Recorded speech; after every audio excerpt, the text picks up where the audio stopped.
hosts for today's broadcast, Josh Peterson and Matt McMaster on 1620 The Zone. It is day 4 at the 2025 Men's College World Series, and we are powered by Access Bank, here for a reason, yours, and by Children's Nebraska. Welcome into this special edition of the Connor Happer Show, where Hour 1 is presented by Union Bank and Trust. No matter where life takes you, you can always feel good about banking with UBT, member FDIC. Josh Peterson and the out-of-breath Matt McMaster. I was panting. You got here, though. It's toasty outside, Matt. It's hot. Very warm. Yeah. It's very warm. It is very hot. Yeah. I was sweating.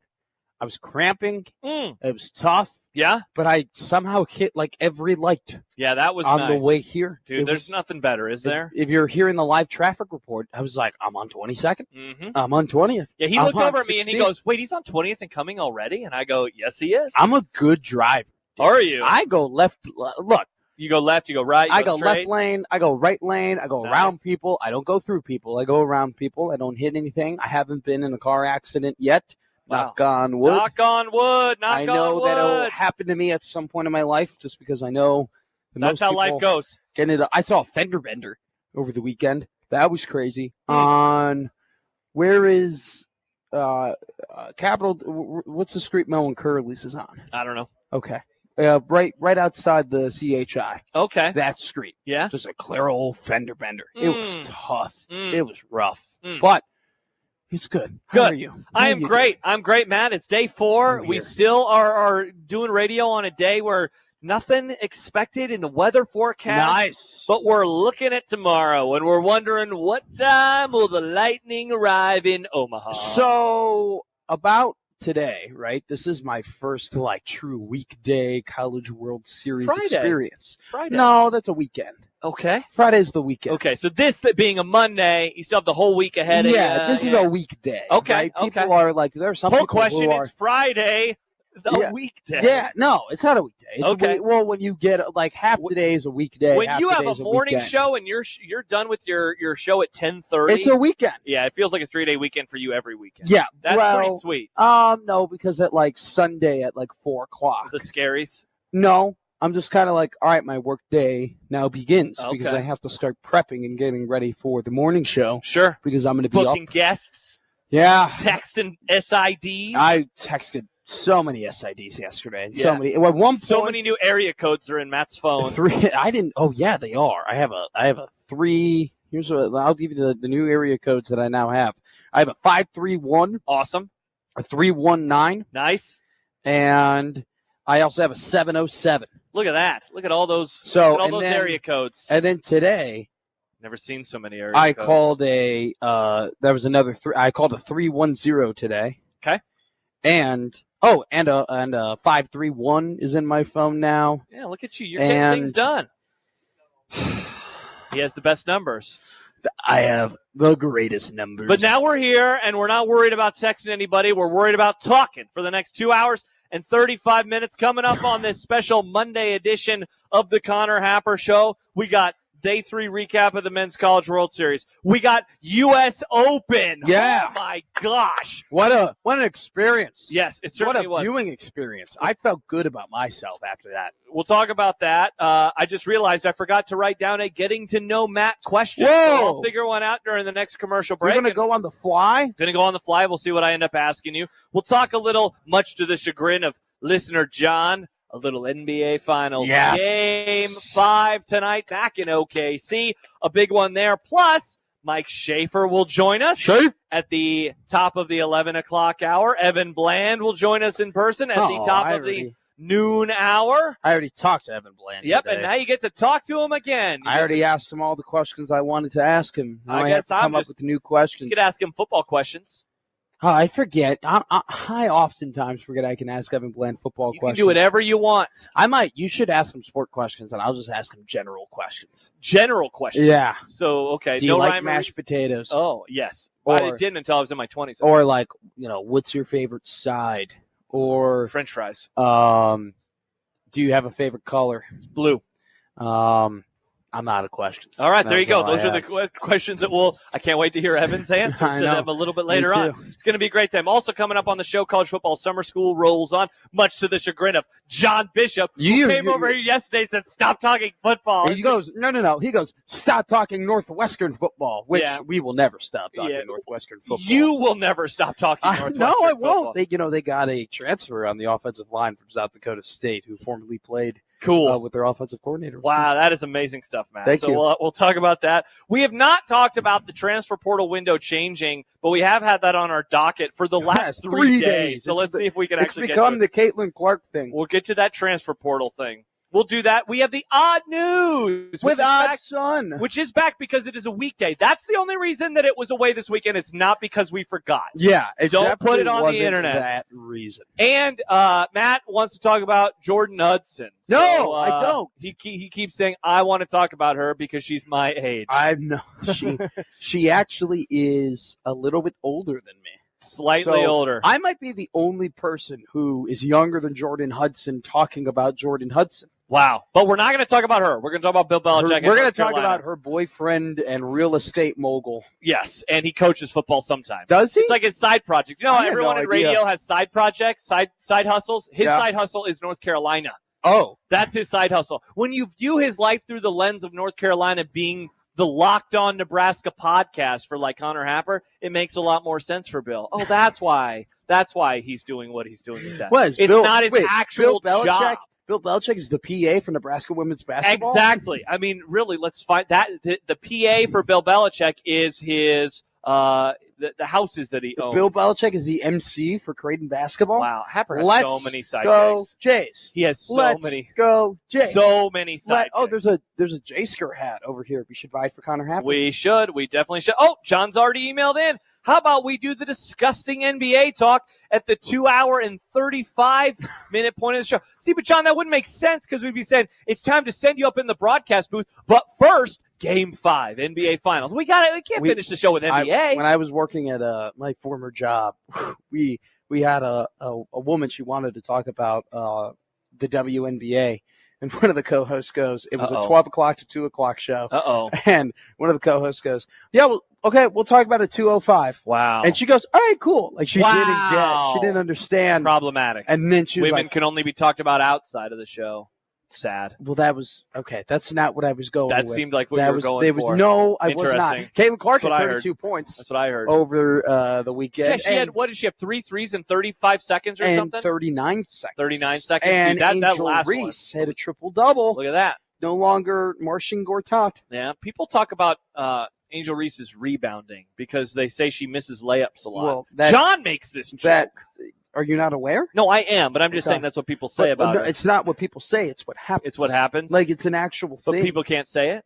No, people definitely can say it. Okay. She gets a lot of her rebounds from her own misses. That is, by the way, that's not an offensive thing to say. That is just my eyes. But there's a tone to it, right? I just said she gets rebounds because she misses layups. Okay. See, if I say it that way, do you get with the tone? How did I say it? No, well, I was talking about John. Oh, okay. Yeah. Well, John's different. Yeah. I'm about equality. Yeah. So I'm just telling you. The whole question is John, not about equality. Don't put it on the internet. John Bishop here for not equality. John is not about equality. We would love to hear from you throughout the show today on our Someone is going to tell Bishop.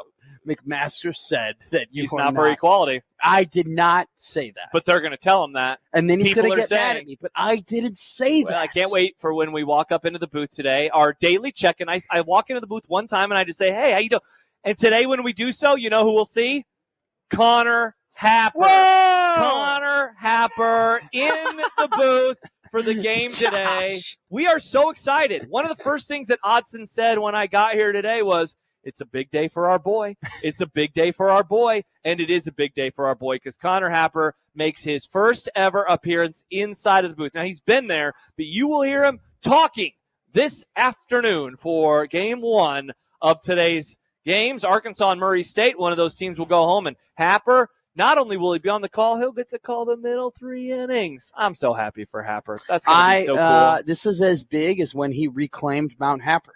This is as big. Yeah. Wow. This is as big. Wow, this is a big day for Happer. It's a massive day. Almost as big as when he retook Wow, I over. forgot about that. I was trying to do a bid and make a name or whatever. I'm happy for Connor. He's deserved it. He's done Connor Happer did an incredible job this year with grade baseball. Yeah.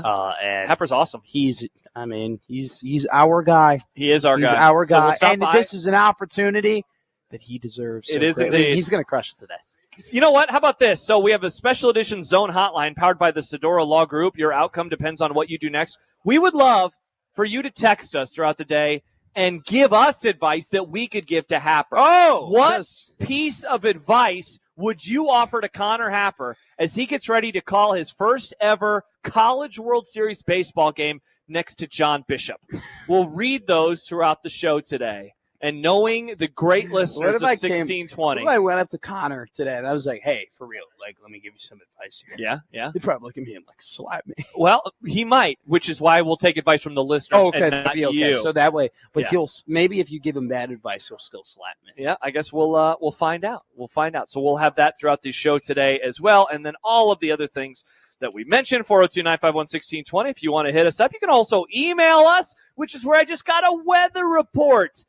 Where it's just going to be hot today, but tomorrow, oh boy, showers and thunderstorms are likely at any time. They're likely at any time, Matt. Weather delays and interruptions for both games are possible. Golly, this sucks. The weather's incredible to me because 5 days ago, we thought that this was going to happen, and it's just, I still don't understand how weather people can predict things 6 days in advance. It's pretty wild. It's pretty wild. How do they, is there there's a band and the band keeps moving? Well, I mean, you're picking Nebraska's record now and it's June. So, I mean, are we better than weather people? Some are asking. Yeah, but I got to really chew on that. Yeah, exactly. That's pretty interesting when you view it that way. How do I quip my way out of this? You wrote down, I've been looking at your athlon, you have wins and losses next to every game of every team that we talked to. Wow, look at you being an astute observer. Yeah, and so that means that you're predicting things for Thanksgiving. I don't predict that to predict that. I predict it so the win is they will be a favorite and the losses there will be another. Yeah, I understand. That is just how many games they're favored, and that's not what I think is going to happen. I'm not a degenerate where I'm predicting. Don't say that word. People don't like the D word. Yeah, I am not the irresponsible gambler. They're a problem gambler. A problem gambler. Nice. Who is trying to bet on games that are months and months in advance. Yeah. There you go. Indeed. All right. We love that. I have done some off-season betting before, and I was like, I'm getting great value, and then it ended up being terrible. Well, you could have gotten Nebraska as a favorite against Colorado at Colorado in 2023. Yeah. That's crazy. Speaking of being a favorite of Colorado, I bet on Nebraska in the offseason of the 2019 offseason. I think it was Nebraska -7, and I was like, they're going to easily cover this number.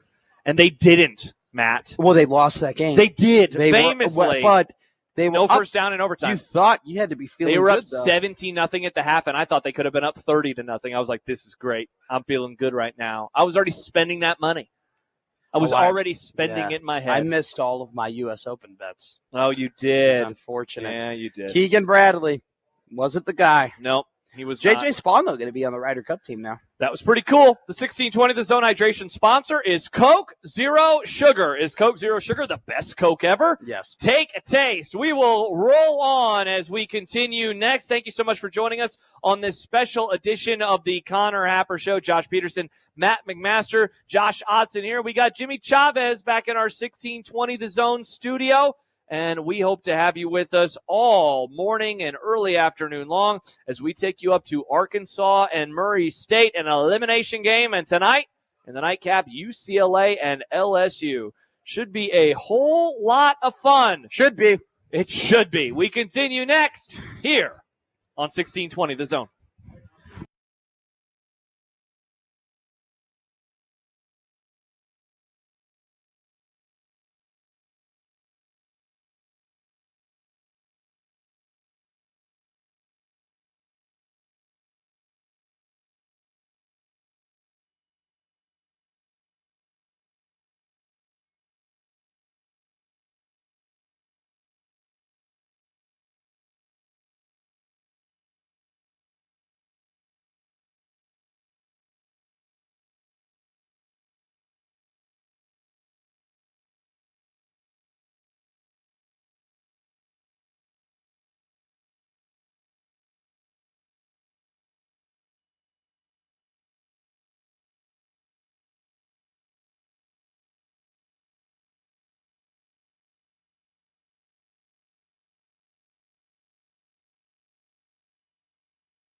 Welcome back to this special edition of the Connor Happer Show, where we are powered by Access Bank, here for a reason, yours, and by Children's Nebraska. And please do stop by the Zone booth inside of the Omaha Baseball Village for some chewy granola bars from Sunbelt Bakery. Sunbelt Bakery, chewy granola bars, tastiest flavors under the sun.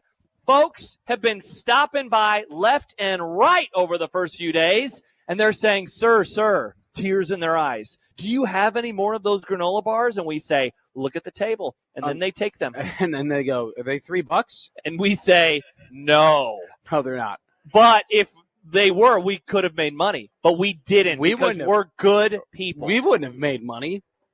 We wouldn't have. Josh's son would have made the money. Josh's son was doing a great job, an absolutely tremendous job. So please do stop on by. Tremendous job. And say hi to us. We love to meet friends of the Grum. We do. We love to meet friends of the Grum. That we do. We have college football summer school coming up in our next segment, but I figured out something to talk about during the commercial break as we continue to get to know you.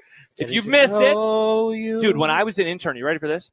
When I interned with Unsportsmanlike Conduct back in the summer of 2011. Oh, my God. They did a daily segment for my first week, and they played that song. Getting to know you, getting to know all about you. I interviewed Keith Mann. And nice. I interviewed. Wow, you interviewed Keith? Yeah, it was wild how they did that. Keith I don't used know. to do interviews? He did an interview with me one time. I don't know why. I asked him if Nebraska was going to have black jerseys, and Kevin and Michael thought that was funny. So shout out to 20-whatever-year-old me. Let's see. I interviewed, I think, someone who was in charge of something in Omaha. Not the mayor, but someone who had power. Yeah. I don't remember what. That's what happened. I visited Rosenblatt, and I did another bit, and then they kept me on after that. So thank God for me. Suey. Nice. Go Hogs today. Go Hogs today. Where's Brew Dog? Yeah, where is Chris? We haven't seen him yet. No, I'm talking about the guy who was walking around with there is. He's got the Brew Dog jersey on, which we need to get that for Chris Prudhomme. Advice for Happer before we get to getting to know Matt. 402 texter. Pray to God in heaven no one makes a Jurassic Park reference in the booth. John, if you're listening, throw in a, wow, that reminds me of Jurassic Park. Happer, what's your favorite moment from it? We need at some point, Connor Happer to drop a Dumb and Dumber quote reference. Pills are good. We need, what? Connor should just do the Connor Happer show during the broadcast. Don't comment about anything on baseball. Just ask for poll questions. Just be like, I have an opinion. John, we'll get to the Caitlin Clark thing a little bit. Oh, that's good. He should work in, and I have an opinion. That's good. We should do an over-under of how many Connor Happer show references Connor Happer can get on the broadcast. I like this idea. I think it's 2.5 is the line. Venmo Chris says, good luck out there today, boys. Drink water. I guess that's not advice for Happer. It's advice for all of us. Advice for all of us. Cheers indeed. This is my second Monster Energy. Let's go, baby. All right, here's my question for you as we continue to get to know you. And this is almost more of you have an opinion, but I'm curious as to your opinion. Rate the level of importance for the sports teams in Chicago. Oh. And do people disagree with your order, or do you think that you are the classic man of Chicago? Who's number one most important? Bears. And that's what people would agree with, right? Yeah. Or would some people say it's the Cubs? No. Gosh, Henry, you could play for the Cubs. No. It's not the Cubs. No. It's the Bears. It's the Bears. And then is there a big drop? See, this is an interesting question. Thank you. I'll tell you exactly why this is an interesting question, because there's a difference of rooting interest and a difference of diehard level. Okay. I think the best diehards are the Chicago White Sox fans. Because it's a smaller group of people. It's like the idea of a pound-for-pound boxer, right? Pound for pound, their fans are better, or they live and die with their team, but there's a smaller number of them. I can't stand the Sox, and when the Sox are good, I can't stand their fans, but I can respect their fans, and I respect the grind that White Sox fans are. But if in terms of rooting interest, I would say it goes the Bears, then the Bulls. No way. The Bulls are number 2? Man, when the Bulls are hot. No way. I'm telling you right now, when the Bulls are hot, when the Bulls are winning, when the Bulls are important. So, it's been 30 years. No. During the Derrick Rose years. Yeah. Oh, my God. From 2009 to 2017, that was I don't buy this. No offense. I don't believe you. You don't come from – I'm just saying. I don't believe you. I don't believe that the Bulls are higher than the Cubs. Go and look up go and look up NBA attendance this year. Yeah? Do you know who's number one? Is it the Bulls? The Chicago Bulls are number one in attendance this year. Okay. Okay, they lead the league not only just in like capacity, but like percent capacity. Yeah. They sell out. The Cubs have more home games, and they have more fans at those games, though. But those aren't like You're saying, but are you thinking about the diehard thing too much? 55% of the people They're just there for vibes? Are there for vibes. Because it's the summer and they want an afternoon beer? Yes, and it's 1 o'clock, and it's nice, and it's good weather. But, like, there are 45% of people who are at Wrigley who are like, go Cubs, all right? And I respect the Cubs. I am a Cubs fan. Yeah. I'm a big Cubs fan. And you're a diehard Cubs fan. But, man, like right now, okay, overall, totality, I would say it would go Bears, then Bulls, then Cubs, then Sox, then Hawks. Wow. Okay. The poor Blackhawks. But I've heard that those tickets are like really hard to get. they can be. Yeah. But that's they a were good. diehard. That's Yeah. like they're now they're very easy to get. Like Yeah. before I moved here, our grown up thing to do, like Wow. you're out of college. Adult Matt. Instead of like going out and hitting the town, we'd go to Hawks games. We'd go and like get Hawks tickets, and it was like a great time to hang out. Nice. And when the Hawks are great, like during the Dynasty era, it was awesome. It was incredible. It was like the most fun. But they've been bad for literally a decade. The last time the Cubs or the Blackhawks were good were 2016. Mm-hmm. Like they have not been good for a very long time. So I would say though, overall, in totality, Bears, then Bulls, then Cubs, then Sox, then Hawks. Do you But think that you right now, Yeah. Bears, then Cubs, then Bulls. Okay. So but when the Bulls are great, Yeah. or the Bulls are even good, the Bulls matter more. Do you think people agree with that opinion of yours? Do you think people would say he's wrong? I think people would have an opinion on my opinion. I have an opinion Yeah. about your opinion. I think some people would disagree. I have Because an opinionception. I think right now, it's clearly Bears, then Cubs, then Bulls. Yeah. But I think overall, it's Bears, then Bulls, then Cubs. I think people would agree with that. Really? Yeah. I never would have thought that because I've always thought of Chicago as almost a baseball town. You know, like there are still a few baseball towns in America. Boston baseball it still town. very much is a baseball St. town. Louis baseball town. And But I always man, thought Chicago, the but- Bears are their own thing, but the Chicago, secondly, gotta- they care the most I about the understand, Cubs. though, the roots of like high school basketball in Sure. Chicago. And But the generations of Cubs fans, I mean, it can go back into the I'm gonna 1800s. tell you something right now. They're both massive fan bases. Yeah. Like people really, really care about both of them. Yeah. You know, like, and which is why now, in my opinion, when the Bulls are hot, man, the Bulls are hot. Yeah. The Bulls are like, Have you ever been to a Bulls game? oh my God, so many. Is it fun? Too many. Yeah, man, they're a good time. When they were good, I went to a playoff game when they played the. Oh, I totally forgot what playoff game. Boston. No, Nets. but it was like 2012. Might have been a Pacers. Knicks. I think it was a Knicks game. Pistons. I think it was Melo and the Knicks. I went to. Melo anyway, and the Knicks. Regardless, man, when the Bulls are hot, the Bulls are hot. Yeah. Right now, though, the Cubs are more important than the Bulls because the Bulls are horrible. They're awful. Well, the worst part is that the Bulls are in no man's land. The Bulls aren't rebuilding, but the Bulls aren't competing. And They're so not tanking, but they're not good. And right now, just no one really cares because they know that everybody, a lot of guys that are on the team probably won't be there if they're ever good. Yeah. Maybe Josh Giddey was a really good trade for the Bulls. But like, you're now in a string of prospects for the Bulls that they just have not developed and have not become what you thought they would be. Bulls are almost like this weird, bizarre version of like Husker football fans. They are the sleeping giant of the NBA. But instead of like having generations of getting really good and then having like these monster great years, the Bulls in their history are mostly horrible, but they have the most iconic decade ever.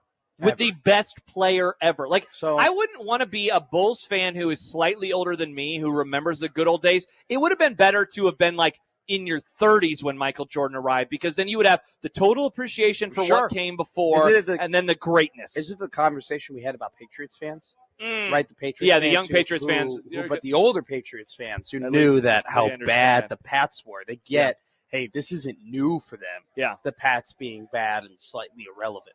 Brian says, before we go to break, how about if all the Chicago teams were good at the same time? How would they rank? Yeah, I think that's kind of so. That's what when I'm you would going put with. Bulls too, That's- even above the Cubs. If the Bulls were contending for the NBA titles, Finals, yeah, and the Cubs were contending for the World Series. Dude, remember those parades for the Cubs? It's impossible to say. I don't have an opinion. I really don't. I like here. The Bulls have not been relevant in so long that people forget how It really has been a long time. Oh my God, man. Those Rose years with Boozer and Brewer and Noah and Corver and Omer Ashik was on that Tibbs. team. Bellinelli was really good for that stretch. Like, dude, Derrick Rose pre-injury there was was like awesome. Jimmy Butler then like came onto the scene, and then Taj Gibson. Like, how can you forget about Taj? Taj was like that 6-7 year stretch. It was good times. So good. And then they beat Miami in game 1 of the Eastern Conference remember Finals that. by 21 points, and we were like, "Oh my God!" And we had beaten them 3 times that year. We had won 4 games in a row against the Heat, against the original Heatles, and we were like, "Dude, this is it. We're gonna do it." And then they gentlemen sweep them. Yep, they won the next 4 games, and the Bulls had injuries, and they were never good again. And now Matt McMaster is here talking to me. This hour, presented by Union Bank and Trust. No matter where life takes you, you can always feel good about banking with UBT member FDIC. You say that as if, like, if the Bulls won the title that year, I wouldn't be here. That's true. My life would be different. Hey, you never know. I know. You never know. I don't think that Derrick Rose winning a title would have really changed the outcome of my life. Butterfly Effect. 1620 The Zone, powered by KRT Athletic Muscle Cream, providing increased performance to people who suffer from muscle fatigue and cramps, and by Cross Train Brewing, Nebraska Fresh, and always evolving. Josh Peterson, Matt McMaster here. We will get to our college football summer school when we return, as we move away from the Big Ten Conference and talk about other stuff in college football. Fun. I'm very excited. We'll do that when we return on this special edition of the Connor Happer Show, live from the Omaha Baseball Village on 1620 The Zone. You made me sad.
just play solitaire.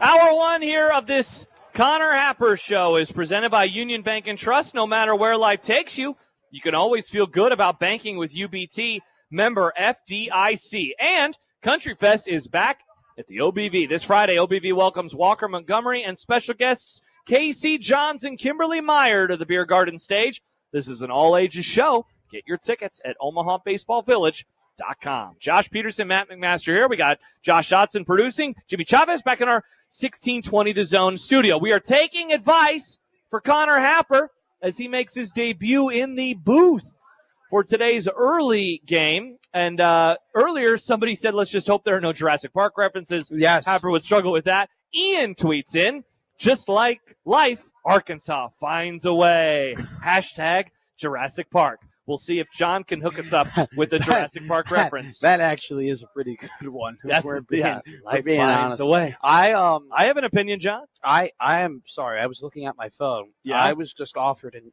Odson over there knows this. I'm currently in potential negotiations here to be a wrestling manager. Wow. For a show coming up. It's like a dream of mine. Really? Do you know what a wrestling manager is? I assume somebody who manages wrestlers. No. Oh, okay. So you walk to the stage with the wrestler and you introduce the wrestler. And like you get on the mic? Yeah. And you want to do that? You're like, ladies and gentlemen, Uh-huh. my name is Matt McMaster. Right here next to me is Josh Peterson. Let's go. The greatest wrestler in the world. Something Wow. like that. Yeah, and you promote the guy. And so you're into doing this. I'm in potential negotiation. Okay. I might. So it would be like a dream come true. Also, to you interrupt with the match and hopefully I'm a heel. I want to be a bad guy because I tend to hit people in the stands. Oh wow. I go like that to you. You know. Wow. And you want to do this? You want to assault people? No, I want to threaten to assault people. Oh, you want to threaten to assault people? But I think that still can get you arrested. Well, it's like a theatric show. Well, good luck. I want to take a bump as well, which we'll see what. Cocaine? No. Did you just admit to doing drugs? No. Oh, okay. A bump is like you take a hit, right? You fall back. Again, these are terms for drug use. No. Like I want to have a syringe. Yeah. No. Well, that is a weapon you can use in wrestling. A syringe? Yeah, there are people who've stuck needles in things before. Wow. There was a guy. There was who was the dentist wrestler? There was a dentist. Yes, Isaac Yankem. Yeah, Yankem. Hardly knew him. So that was his bit. But a bump is like I get hit with a steel chair. Yeah. Or I go through a table. Interesting. Or I fall back on the mat. You know what our bit is? What's our bit? College football, even though we're here at the Men's College World Series, which is a baseball event. My bit with you is I'm trying to find ways to throw pro wrestling into this so you could just be thrown off guard. I'm Happer, and you're throwing Jurassic Park references at me. I don't know what the hell's going on. What I respect about you Yeah? is that you don't pretend to be interested in things you're not interested in. Correct. You are just not interested. You know what I'm not going to do on the radio? Pretend to talk about a sport that I don't watch. I don't do that. Yeah. I don't do that. That's right. We should probably take advice. Yeah, which is why I don't talk about NASCAR ever on my show. Whoa! I just let John. I was watching the race. You saw I me know watching you the were. race. Yeah, some kid came up and was like, "What's going on with blankety blank?" And you were like, "He's in fourth place." And I Yeah. was like, "Wow, he actually knows what he's talking about." Oh, Shane Van Ginsberg. I was pouring had a over great football race. tape over here. I was getting ready for college football summer school, which is what we're doing right now. I wasn't watching my tape today. Well, during the show, I had to watch. You got time. You got time. The Wi-Fi's really good upstairs. So college football summer school today. We've had this saved for about a month. Shout out to listener Husker Fast, who tweeted at us over 1 month ago on May 14th. Oh. Topic alert with TBA co-host. Well, that co-host is Matt McMaster. What year would have been the perfect time to go to a 16-team playoff and save college football as we loved it? It would have saved the college football conferences as we knew them, instead of the Pac-12 being eliminated with a week 1 loss to the SEC. I would add, instead of the Pac-12 just being eliminated. Period. Yeah. I wrote down 1 year in particular, but the broadest answer, Matt, is anytime before 2021, a.k.a. when we still had the Pac-12, I think you would have been fine. But I did write down a specific year. How did you go into this exercise? There's 0 year to me that would have been the perfect time to go to a 16. Sad. You are anti? 0. No. Wow. No. I am not anti-playoff. I am pro-playoff. But you're anti-16-team playoff? It is of my opinion that an 8-team playoff would have been the perfect. How come?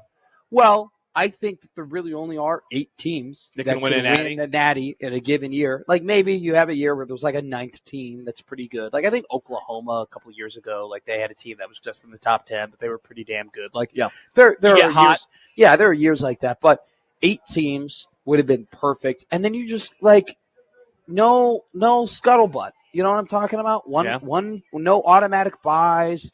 No qualifiers or anything like that. Well, 16, you could just do a straight 16 versus 1. But it's just easy. And here's another point, too. So you do 1 versus 8, right? Yeah. Then you get down. You do those at home places, right? Yeah. Then you go into the semifinals. And you could do then those you go at into the home, too, if you playoffs, wanted right? to, yeah. So then you only, like, we eliminate 1 extra game, which is nice. And it's then, nice. Well, for the teams. I don't want I just pay the players, and it'll be fine. Also, too, I don't like how late the season is going to end in college football. I don't want my college football season ending on January 27th, right? Yeah. Also, too, I think what you could have done is you could end probably the season around like that January 1st to 8th. Like that would be March. nice. And then ending the season on New Year's Day would be pretty sweet. We could take a proper 3-week break from college football, and then you open up the transfer portal, and you're like, all right, it's open. Go ahead. Like, it would have solved a lot of problems, but then we also keep the playoff competitive.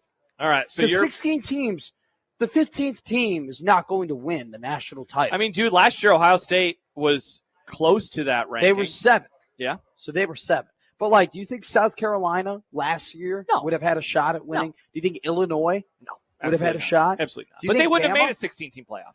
Bama, yes. I think Bama could have won. I don't think they would have. Absolutely not. I think they could have. They're talented enough that they could have gone on a run. They lost to Oklahoma by 20, and they lost to Vanderbilt in a really bad game. They were not. Okay. I am not going to give Alabama the benefit and say they could have won the national title. I'm going to give you an actual answer. I'm going to take this question. Mine is an actual Your answer. actual answer is never. That's not an answer. I think 16 teams are stupid. See, that's not an answer. I'm going to answer the question from Husker Fast. Go ahead. 2008. What? Why? Let me show my work. Okay. Thank you very much. Why Great not question. 2007? Now, 07 is the greatest college football season of all time. I'm aware. But that would have been the obvious pick because everyone loves 2007. Okay. I'm going to give you a hipster answer. So you're just being okay. You know why? You know why I thought of 08? Because USC was ranked 5th at the end of the season when the final BCS standings came out, and that was stupid because that defense was ridiculous. But it's Michael Severe. Inside of the top 16, Matt McMaster, you have all sorts of teams. You had the 3 Big 12 South teams that all finished tied at 11-1, which was dumb. You have, thank you for laughing, folks. You have Oklahoma State in there. You have TCU. You have undefeated Boise State in there, a 10-2 TCU, a 9-3 Georgia Tech, etc., etc., etc. That year would have been a ton of fun. 12-0 Utah. 2009 and 2010 and 2011. This one was in 2010. Nebraska might have made it. In 2011, what was the year? What was the year Alabama and LSU played in that championship game? 2011. That year sucked. Did we really need a 16-team playoff for that year? Yeah, there's I know. never been. I wanted Oklahoma State to play NFL for the title. Players on. Go Cowboys. I think every single player who started that game ended up in the NFL. They were really good. Do we need to see that Alabama team play the 16th best team? Do you not like being entertained? I don't like things that aren't necessary.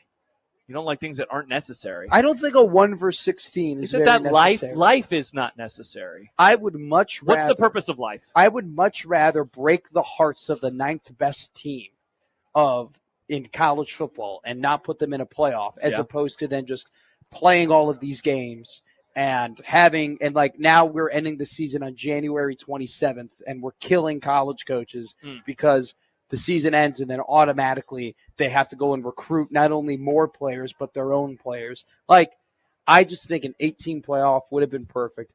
I like the playoff, but I'm not going to like the first round. You might. When Texas has to play Tulane. You might. What if Tulane pulls off an upset? There's 2 games that I would be 2 or 3 games that I'd be like, all right, I'm going to sit down. Well, in 2 years when the playoff is at 16, I'm going to keep an eye on those. It was a 12-team playoff last year, and but those the seeding was screwy. I don't think the seeding really affected the results of Yeah, come on. What do you mean? Look at the matchups. What other teams? Would Ohio State would have won the national title last year if the seeding was different? That's different than would the first round have been better? Yeah. That's way different. Okay, that's fine. That's way different. That's okay. I'm just saying if we're talking about the result of college football. See, but that's different than first round good. Okay, that's fine. Yeah. I'm just saying 8 is a better system than 16. All right. Well, I enjoyed the question from Husker Fast, even if Matt McMaster didn't. That's college football summer school. Sad. You know it's not sad, though? Oh, it's not sad. We're powered by Access Bank, here for a reason, yours, and by Children's Nebraska. Come by the Zone booth inside of the Omaha Baseball Village like Michael Severe has and register to win ice cream for a year from Ted and Wally. Speaking of Michael Severe, Ted and Wally's official ice cream is 1620 The Zone, celebrating more than 35 years with over 3,000 flavors. Benson and the Old Market, Omaha. We'll wrap up hour number 1. We have Mike Schaefer coming up to start the 11 o'clock hour. We still have Evan Bland on the show today and so much more. Josh Peterson and Matt McMaster with you on this special edition of the Connor Happer Show on 1620 The Zone. Michael! What's up, man? How are you?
What do you mean? What? Not you, Josh. That Josh. We're controlling the board. Oh. Because I like the confidence in him, Josh, and him dropping F-bombs that close to Josh Michael. doing a great job. Yes, Michael. Sure. I know. Josh Peterson, Matt McMaster with you as we finish up hour number 1 of this Connor Happer show, and it's been presented by Union Bank and Trust. No matter where life takes you, you can always feel good about banking with UBT, member FDIC. And our special edition Zone Hotline is powered by the Sedora Law Group. Your outcome depends on what you do next. You can send us a text at 402-951-1620, like this one from Cody. Josh starting to sound like Stibbs with his life is not necessary. That was not supposed to be. Got a thumbs up from Michael Severe. That's not supposed to be, I don't want to live. I'm just saying, what is the purpose of any of this? I want to watch a football game. I like how many teams should be in the college football playoff. That's that. Yeah. Well, I got you down bad today. I brought up the Bulls. That got you sad. I brought up expanded playoff. That You're got just you bringing sad. up everything that gets me mad. Well, how about this? Will it make you mad that Nebraska picked up a commitment on the gridiron? Oh. How about them apples? Who? Hayden Ainsworth. Nice. Need that. Mike Schaefer just put up a story on Husker 24/7 Sports titled 3 Thoughts on Nebraska Adding Hayden Ainsworth in the 2026 class. We're going to talk to Schaefer in like 10 minutes. Could the timing be better? No. Ainsworth is was the O-lineman, right? Yeah. Okay, good. Yeah. We need Yeah. an O-lineman. Oh. Well, I would love for them to get – so we were talking about this on the show today. 66305, by the way. I need a – Nebraska football needs a, like, holy crap commit. Yeah? Like, Is this it? No. No. He's a 3-star. Yeah. But he's still – I haven't watched tape or anything. What does that mean? What are you talking about, like a skill guy? Or like a really good edge? A guy where you're like, oh, he can play in the NFL. Oh, he's going to be a first-round pick. Like, oh, my God. Like an Ahmad Hudson would be awesome. A Mark – oh, hi. How are you? That's fun. How you doing? I thought he was laughing at you when you said what you did. I thought he was laughing at your comments. Go Tigers, baby. Nice. That's a good idea, Michael. I know. It's good to see you. How are you? It's been good. Oh, Matt's standing up. Last time we know what happened when Matt stood up on the camera. Yeah, have you seen the screenshot? Oh, we'll have to show. Well, more than that. Do you remember that famous photo of Bo Pelini yelling on the sideline and his khaki pants had a spot? Yeah. I had that. Those things were painted on. You could see everything. What happened? Matt Schick was on. So he used to be the sideline reporter for Westwood One's coverage of the Men's College World Series. And one time you could see him on ESPN. They were just painting the crowd.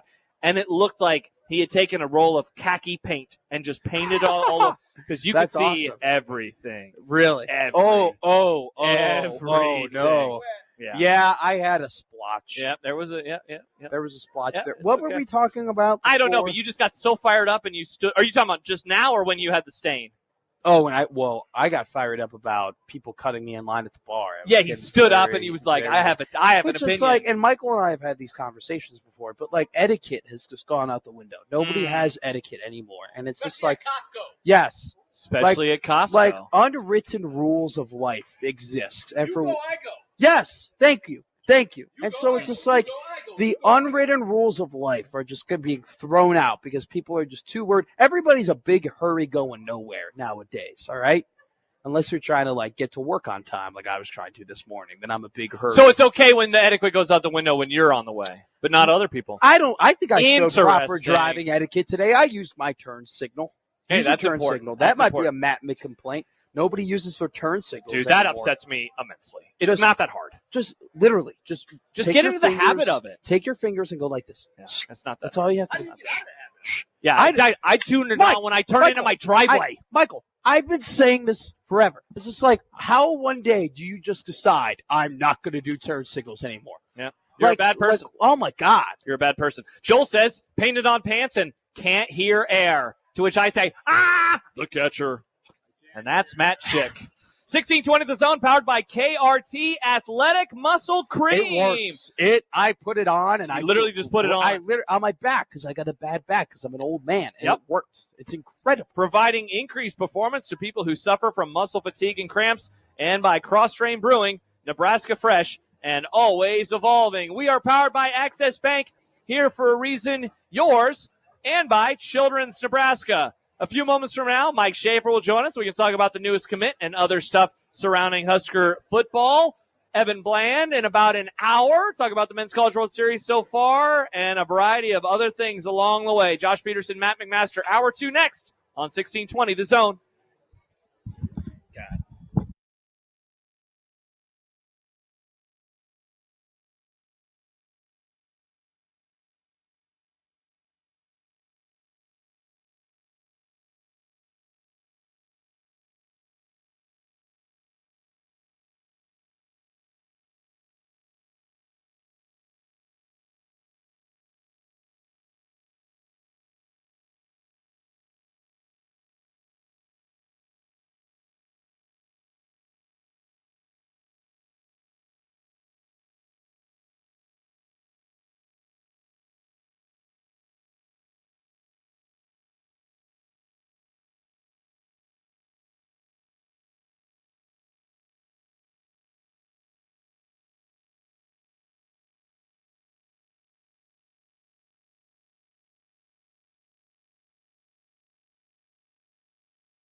Children's, Nebraska. Here are your hosts for today's broadcast. Ba-da. And Matt McMaster. 1620 The Zone.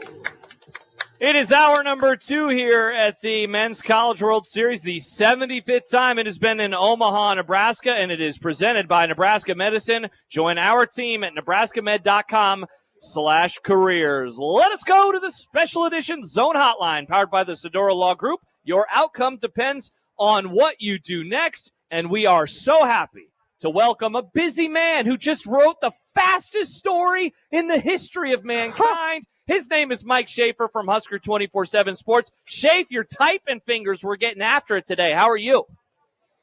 I'm doing well. I'm just marveling at the fact I'm talking to two people I don't normally talk to on a show where I'm not normally a guest at this time.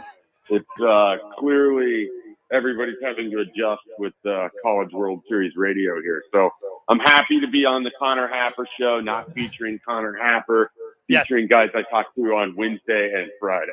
What a yes, time. and then normally it's at 11:30, and today it's 11. This really is the upside down. Mike Schaefer talking to Josh Peterson and Matt McMaster on the Connor Happer show. That's good. Yeah, I didn't think of that. Chafe, what a busy morning for you. Tell us about the newest commitment that Nebraska just picked up within the last half hour. Yeah, Hayden Ainsworth, who's sort of a fascinating offensive line target beyond just adding another piece for Nebraska in what has been a slow build of the 2026 recruiting cycle. This is a guy who's sort of unique in a couple different ways. He's originally from Nebraska, I believe spent some time in Papillion before the family moved down to Mississippi. So kind of a transplant that's making his way back to Nebraska, which helped make Nebraska sort of a school to beat. Was talking with different people in our 24/7 Sports Network coming into the June 6th official visit, and the thought at that time was that as long as Nebraska doesn't trip over its own shoes, they're basically going to get this kid. And they had a great visit weekend. And they were able to add Hayden Ainsworth, who's 6'5", 305 pounds. I think the thing that fascinates me the most is this is a guy that should only be going to his junior year of high school. So he reclassified up, and what that means is he's going to be one of the youngest players in the country playing college football, which he'll be doing that as a redshirt freshman in 2026. And he'll have an opportunity to really kind of just spend a year developing his body, spending time with strength and conditioning, spending time with nutrition to get that looking exactly as they want. And then, you just sort of expect he's already 6'5", 305. There's going to be some more growth there since he is younger than a lot of the guys that he'll be joining this class with. So a unique circumstance here, getting a guy who used to live in Nebraska, is now in Mississippi, someone who I think pretty highly of over there. And as far as where he fits on the offensive line, it's kind of a toss-up as to whether he'll end up as an interior offensive lineman or if he stays out as a tackle. I kind of refer to these guys as swing linemen because they can play either position. And so they're big to get a couple of those guys like that in your class, because now you can go really hard after some tackles. If you get them, you've instantly got interior offensive line. So with Ainsworth, it's now 5 commits for Nebraska football, 4 of them 3 stars, one of them being a 4-star. That's C.J. Brana, who is a very soft commit at this point, and he just went on a visit to Florida State over the weekend. Mike, they're currently 71st in the country.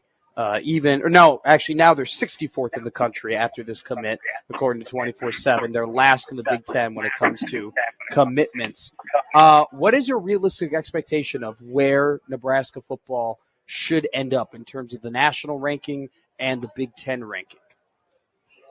Yeah, I think it's just going to be hard for this to be a thing people have to think a lot about, because I think Nebraska's taking such a small class that these numbers aren't going to be representative of much of anything. And then you sort of throw in this too. You get a transfer portal class and you put that together.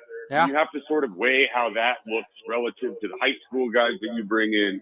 The transfer portal class is going to be very, I think, kind of dependent on how the 2025 season plays out, with who steps up for you, what type of positions you're going to have to backfill, which young guys are just going to be moving on from the program. If you don't win enough in 2025, I would anticipate that portal class is going to be full of short-term additions, because 2026 becomes a must-win situation. So it's almost like, and I know this feels very cliche because it's a guy who covers recruiting telling people to not care about something because it doesn't look very good.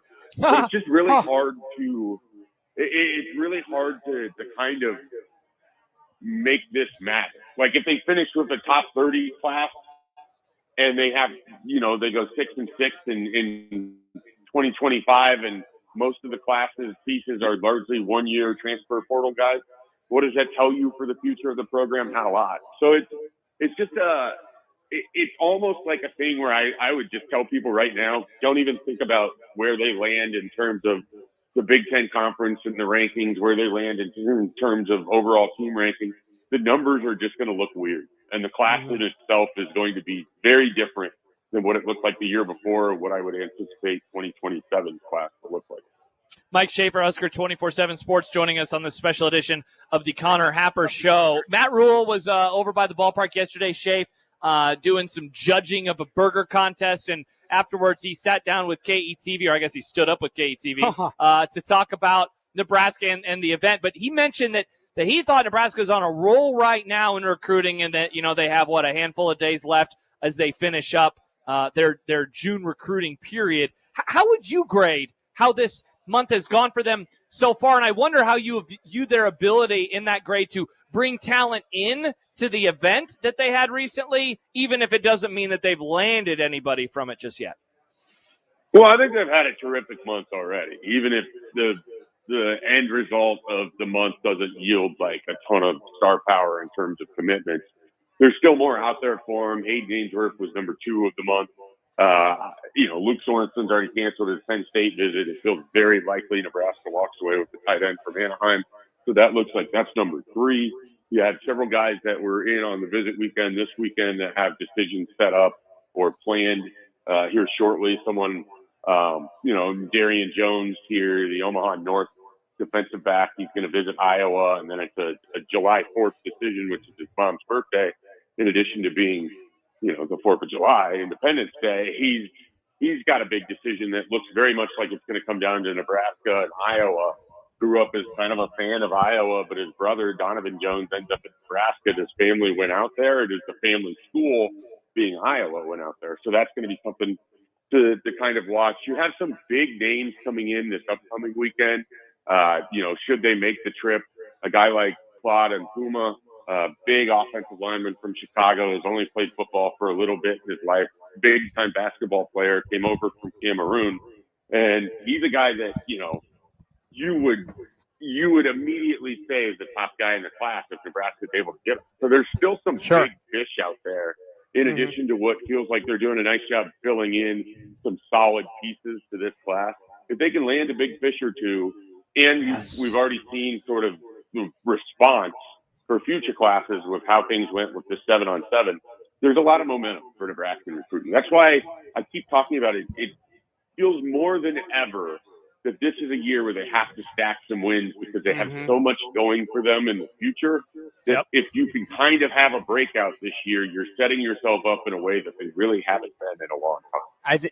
That's really well said, Mike. Now, I want to ask you more of a national recruiting question here because it's such an interesting development to me. USC has a really good 2026 recruiting class right now. 29 commits, 19 of them are either 4 or 5 stars. Lincoln Riley arguably is on the hot seat. If USC does not have a good season, Lincoln Riley could be out the door. What do you make of a coach where the future is kind of unknown, being able to get one of the best recruiting classes in the country right now? Well, I think that for starters, Lincoln Riley's always done a really good job at recruiting. He did well at Oklahoma. What he has kind of put together at USC, I think there's some enthusiasm. They're now in the Big Ten. I would imagine they're utilizing more resources. There's certainly access to NIL money there, and you have the glitz and glamour of Hollywood and the storied program of USC. I think always makes them tough on the recruiting front. I think they're being sort of slept on going into the 2025 season. I don't think they're necessarily a team that's just going to rip off an 11-1 season and be in the college football playoff. But I just, you have people talking about Illinois and others as these fringe playoff teams. Like, I need to see Illinois beat USC. They play a game in October that I actually think is one of the more fascinating. I think it's October, it might be September. One of the more fascinating Big Ten games this year. And so I tend to think Lincoln Riley is going to have that thing going in the right direction. And USC is a little bit of a, don't want to use sleeping giant because I think everybody knows their potential, but they're just being a little undersold right now because of an uncharacteristically off year last year in 2024. Mike Schaefer joining us. Schaefer, an off the beaten path question as we get ready to wind down today's interview. You started losing your love of the NBA when the Sonics moved to Oklahoma City and became the Thunder. And I know that, as they had their success, especially early on in that run, you were very much rooting against them, including in the 2012 NBA Finals. You are now, very much out on the sport, but they're 2 wins away from winning their first title since they moved. I wonder, like, is this landing to you at all? Is it another reminder of your frustration with it, or given that you have very much become disengaged with the NBA, is it something that you even think about a whole lot? Oh, I'm still well aware of who's playing in the NBA Finals. I've watched bits and pieces of all of the games, but I watched the most of anything here with Game 4 with that Pacers Thunder game. What was that? Friday night. Yep. I watched the end of that one after the CWS concluded and flipped over there. And I mean, I still don't want to see the Thunder have any success. Like, I don't care about the NBA. You phrase that. I do want to change the way you phrase that. I care about the sport of basketball. I don't care about the NBA because it's an unserious league in a lot of ways. That being said, watching high-quality basketball where there's drama is fun. It's everything else about the NBA that makes it easy for me to disengage. But when it's two teams playing for a title in a competitive game, that was fun on Friday night. And I have kind of glommed on to this Pacers team because they've sort of gone through a path where they've played a bunch of teams where I've enjoyed watching them win. Like when they were taking on the Knicks, that was fun for me. So I'm on board with the Pacers. I know it's not going to be Austin Crozier running out there, Jermaine O'Neal, or Rick Smith, or Detlef Shrimp, or whoever else from what I paid Mark more Jackson to the league. The Davis brothers. Oh, David West. We could throw some Ron Artest Artest, Chris Mullen. He was on the Pacers. How have we not named Reggie Miller? Jermaine O'Neal. He already said him. Sorry. Yeah, we got those guys in there. So Steven Jackson before he went completely nuts. God. But nice. I'm That's excited a good about, one. I'm excited about this matchup in that, like, the basketball has been good. And I still just harbor ill will towards not the city of Oklahoma City, because I like Oklahoma City in general. Sure. The Thunder, though, Sure. can't get on board. Would love to see them lose here. Another finals that wasn't supposed to be competitive. That's the other thing I've enjoyed from this is I don't pay any attention to the league, but just the context of all of it was the Thunder were just going to roll in 5 and the Pacers were going to be outclassed. I mean, Indiana blew that game, and they would have had a commanding 3-1 lead. Now I'm a little concerned they're not going to get another win, particularly with, SGA and how things might get officiated like he's Dwayne Wade in 2006. But we'll see how it goes. Lots of great references there to NBA days gone by. We could do a whole show of just let's name random role players from the 2000s NBA. And that would be wheelhouse. That would Derek Fisher. Oh, Robert Ory. Dang it! I'm just naming Lakers. You're just naming Lakers players nobody likes. Like everybody, like Glenn Davis on those Celtics Hito Turkoglu. teams. Hito Turkoglu is a great Who was the guy from the Magic Schaefer who shot a lot of threes with the Matt team Barnes? No. They made the NBA Finals. Not Jameer Nelson? No, and it wasn't Dwight Howard. They had a guy who shot a lot of threes. It's Hito Turkoglu. They had another guy. They had a you're different not guy? talking about Rashad Lewis, are you? That's who I was thinking of. Mike Schaefer. Thank you, Schaefer. Excellent work. You remember Ronnie Brewer? Yeah. Was a great yeah. Ronnie Brewer was awesome. Mike Schaefer, Husker 24/7 Sports. Schaefer, thank you for joining the Connor Happer Show featuring Josh Peterson and Matt McMaster at 11 o'clock instead of 11:30 on this Monday. At least we got the day right. Yes. Yeah, it featured everything from commitment talk to, another plea for Nebraska football to win games and then finish with the NBA. Just a perfect Connor Happer show up there. The only thing we need to do is, would you click this link? Yeah, it's sad that you guys didn't have that ready to go, but I understand. Yeah. Any Mike Schaefer interview with a Rick Smits reference is a good one. Is a great Mike Schaefer interview. Indeed. Have a good rest of your day, Schaefer, and we'll talk soon. Bye, Schaefer. Take care.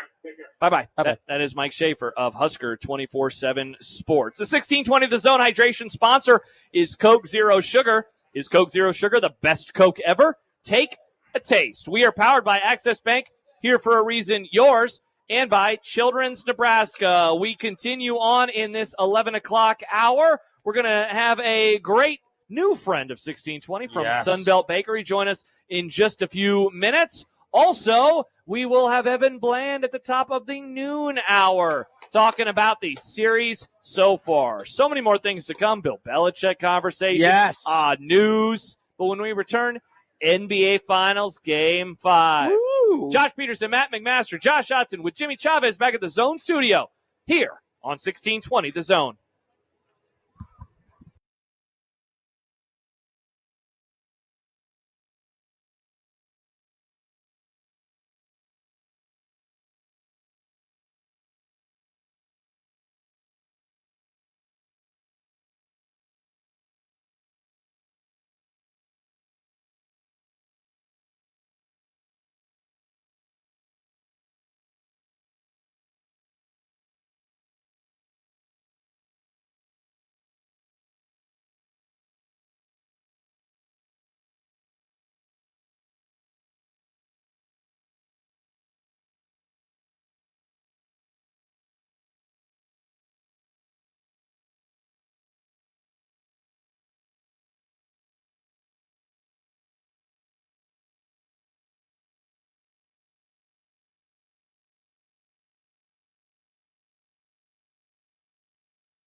Well, welcome back here in this 11 o'clock hour, hour 2, and it's presented by Nebraska Medicine, Fred and Pamela Buffett Cancer Centers. Get a second opinion at nebraskamed.com/cancer. And we would love to have you come by the Zone booth. Please come over here. Inside of the Omaha Baseball Village for some chewy granola bars from so Sunbelt Bakery. Sunbelt Bakery chewy granola bars, tastiest flavors under the sun. We're going to have a conversation in just a few moments with Dustin Huber about Sunbelt Bakery. But we finished up with Schaefer talking about the NBA Finals. Game 5 coming up later tonight. 2-2 as the series goes back to OKC. Of course, those who are in the audience who maybe don't watch the NBA anymore, maybe they're like Mike Schaefer, it's a great time to remind them the NBA Finals is not the 2-3-2 format anymore. It went back to the 2-2-1-1-1 format a handful of years ago. So it goes back to OKC instead of staying in Indianapolis. Are you like Schaefer where you say, man, Pacers probably lost the series by not going up 3-1 on Friday night? No, because I think Rick Carlisle has been coaching circles around Mark Daigneault. And I think because of that, the Pacers have a shot in every single game. But fortunately for the Thunder, they just have the better team. Yes. So it's been a very interesting dynamic because I think Carlisle is Daigneault he's confused. Like, he doesn't know if he wants to play two bigs. He doesn't know if he wants to go small. He doesn't know what to do with Aaron Wiggins or Casey Wallace in terms of their minutes. Like Hardenstein, it's a flip. I was going to say, Michael and I were talking about that the other day. It's a flip of the coin of whether or not he wants him to be, if he wants that dominant presence within the paint, which I think he needs because Miles Turner has had his absolute way in this series, not just from like a scoring standpoint, just a physicality standpoint. They've been able to control the paints on both sides of the floor. So I know that it's not the sexy thing to like play Chet Holmgren less and play Isaiah Hardenstein more, but at this point, you got to recognize that Turner, when he puts his shoulder into his chest, which he should do more of to Holmgren, is dominating. So I don't think it's over, but I do think that Indiana had a golden opportunity to probably win the series. Double-digit lead in the second half. And it's like they had it, and they were at home. Yeah. They were at home. We talked about it on Saturday, Matt, that is a game, and especially if the series going to haunt you. If the series goes and Oklahoma City wins it, which I think they will, that will be just an all-timer for Indiana Pacers fans. The what-ifs that they'll do about the fourth quarter and what went wrong. The groin kick chronicles. The groin kick chronicles for the Pacers. The foul calls that are or aren't there. Top 10 of their list. Oh, it will. They would have gone up 3-1, Michael. They've lost championships. No, they haven't. Yes, they have. Well, yeah, but Charles Smith. they've never. But this is the NBA Finals. Yeah, this is different. I mean, game They've 4. only been in one other NBA Finals. The game 4 in that one was brutal too, though. You talking about the Lakers? Yeah, the Lakers won in overtime. Yeah. Shaq fouled out. Kobe Bryant had his coming out party in the. No, they have them, but NBA Finals game 4 to go 3-1. The 90s was not kind to the Pacers. It just wasn't, because you just ran into the buzzsaw that was the Bulls, even though you had probably the second best team in the league for a lot of those They were seasons. like the only team that took those Bulls teams to Game 7. And then when you go ahead and, Mike's out. Michael's not playing this year, all right? Yeah. So, it's wide open. 4-point play. And you play the Knicks, and you had that series, and you were There's no 6, Patrick Ewing. up 3-2. You're at your home court, and you lose that game, and you weren't winning in the Garden the next night. And they knew they weren't going to win Game 7 in the Garden. They still lost that game. Then they come back, and you beat the Knicks the next year in the semis, and you run into the buzzsaw that is the Magic. The Magic were incredible that year with Penny and Shaq. Now, they got swept by the Rockets in the next season, but, they have been – if we talk about, the unluckiest teams, they are the ultimate – they got screwed by Michael Jordan existing. You're so wrong. So wrong. We'll get some fans. We'll get some Pacer fans. Yeah, they'll say it. They'll say, what are you talking about, Michael? This is an NBA Finals game. They will talk about 83 for Nebraska forever. For everything else. Go back. You are incorrect that it's not in the top 10. But you are correct in the fact that the Indiana Pacers have had horrible, horrific losses and moments that not enough people talk about. They go 3-1, they're winning the NBA championship, which they've never done. I think they would have. I know. I think they would have. When? If they would have won the other night, I think that they're going to win the title. And now I don't think they're going to win the title anymore. I think they blew a game that would have allowed them to win the title. I'm so mad at myself for not taking. Well, I guess it would have lost anyway. But yes, it did not cover. It didn't cover. And we talked about that the other day. But at the same time, I would have loved for that 2 days to have been be the guy that had plus 500 for them to win the series. For 2 days, I would have loved to have been oh my God, I found value. And then you eventually would have lost the bet and then been it's $10. I don't care anyway. It's a Game 7.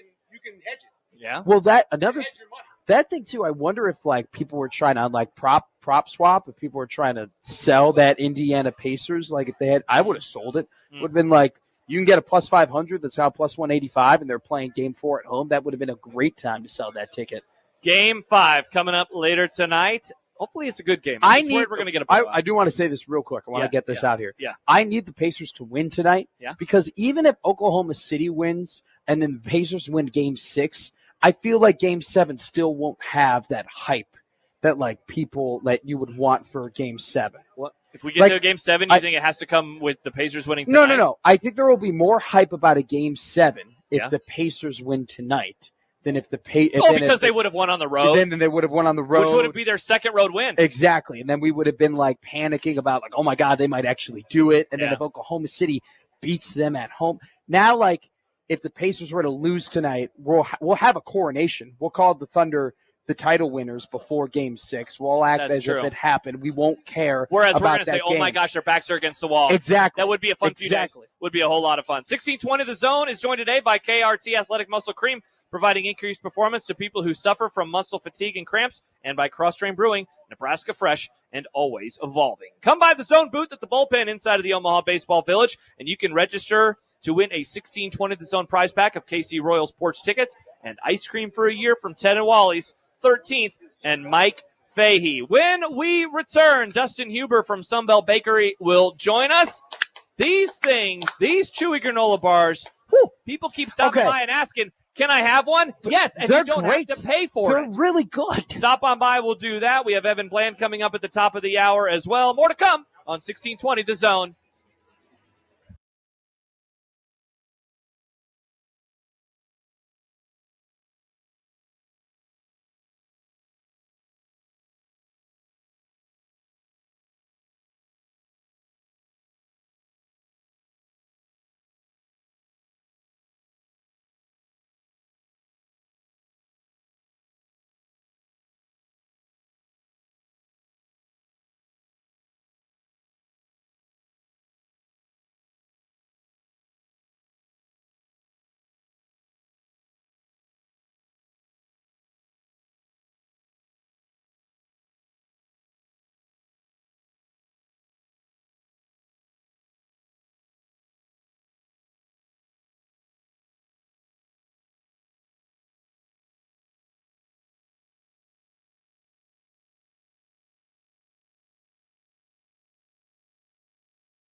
Children's Nebraska and Access Bank on 1620 The Zone.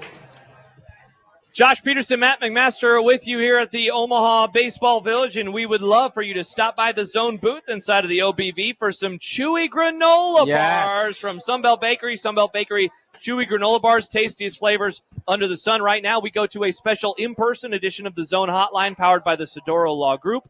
Your outcome depends on what you do next. It is perfect that Josh Otson handed me this read because Dustin Huber from Sunbelt Bakery joins us right now. Dustin, how you doing today? Because as we learned off the air, you're a big Thunder fan, so you're probably stressed. Huge Thunder fan. So, yes, stressed, but I feel comfortable after coming through with that Game 4 win. Yep. Yeah. I didn't turn it off, watched the whole thing, but let's say I was nervous until the final buzzer. So are referees your favorite people nowadays? They say Scott Foster is the extender of series. They do say that. I mean, I've watched a lot of clips on Twitter or X, whatever we call it, and it goes both ways. It does. With refs suck for both sides. Yes. There you go. Refs suck for both sides. That's We're not talking about yes, it is indeed. But this conversation is about Sunbelt Bakery. I'll be honest, Dustin. People stop by, and you can tell that they're very hungry, they're very thirsty, and so they'll ask us, hey, can I have one of these? And then we'll say yes, and they always are asking how much, and we're like, no charge necessary at all. People are really digging this. Tell us about Sunbelt Bakery. So Sunbelt Bakery was introduced in 1982 by McKee Foods Corporation, which is the parent company. We also complement the Little Debbie snack cakes. So family owned, and currently have third and fourth generations actively working for the company and guiding the direction. Sunbelt is very popular in the Midwest. It's actually the number one granola bar out here in the Midwest. So the Nebraska, Iowa, Minnesota, Kansas-ish area. Yeah. Number one granola bar out here. So very popular out here. So this granola bar, and this is not because you're here and the sponsor or whatever, it's actually it's so good. Like I've had like 10 of these in the last 3 days. I'm not, Josh knows.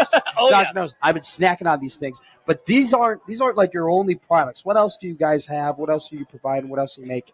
So Sunbelt wide, or you're talking McKee wide? Just totally wide. Sunbelt wide too. Sunbelt wide. So Sunbelt, there's a whole different varieties. There's we got the fruit bars, which are the soft baked cereal bars, kind of. So we have those, which there's 4 different flavors of those. You got strawberry, you got raspberry, you got blueberry, and you got an apple cinnamon. Nice. So those are more of your morning breakfasty-ish ones. And these ones, just the oat and honey is the popular one right now. We have chocolate chip, we got fudge dip, we got a bunch of varieties of them. Nice. Can't really have a lot of the chocolatey ones out in this heat. No, you're going to be eating a little slimy. So we got oat and honey, which is great for this temperature. I mean, it's delicious as it is. I mean, we ran out of them yesterday. I mean, that's how good they are. That people just keep grabbing them, keep eating. Yeah, give them as many as they want.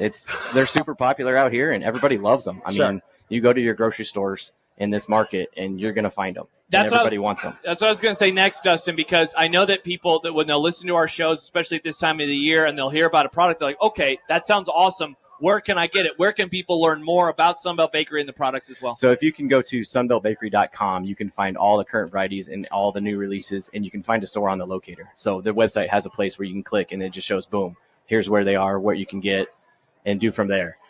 In this area, you can find them at every store. Like we've got them. There's actually snack ones that you can find in convenience stores as well. Nice. So there's varieties as well for that. I'm going to go and I got to find a box of these things because I'm being serious with you. They are perfect for a grab and go, perfect for breakfast. Just put it in you. And I will say this, like you have a couple of these, they fill you up. They really are like they're good. Give me a lot of energy. So appreciate the Sunbelt Bakery, man. They've been feeding us. They're awesome. I'll tell you with this, too. So this size right here is the value pack with 15 bars. Okay. And then there's a family pack as well that either has just different varieties have 8 bars or 10 bars in it. Sure. This is obviously your value with a higher retail. But the family pack as well. So there's 2 different ones of those. Dustin Huber from Sunbelt Bakery. Dustin, thanks for the grub. Thanks for the conversation. And good luck to you in the Thunder tonight. Thank you. One last thing. We have the other booth out here. We have Sunbelt Bakery branded fans. Oh.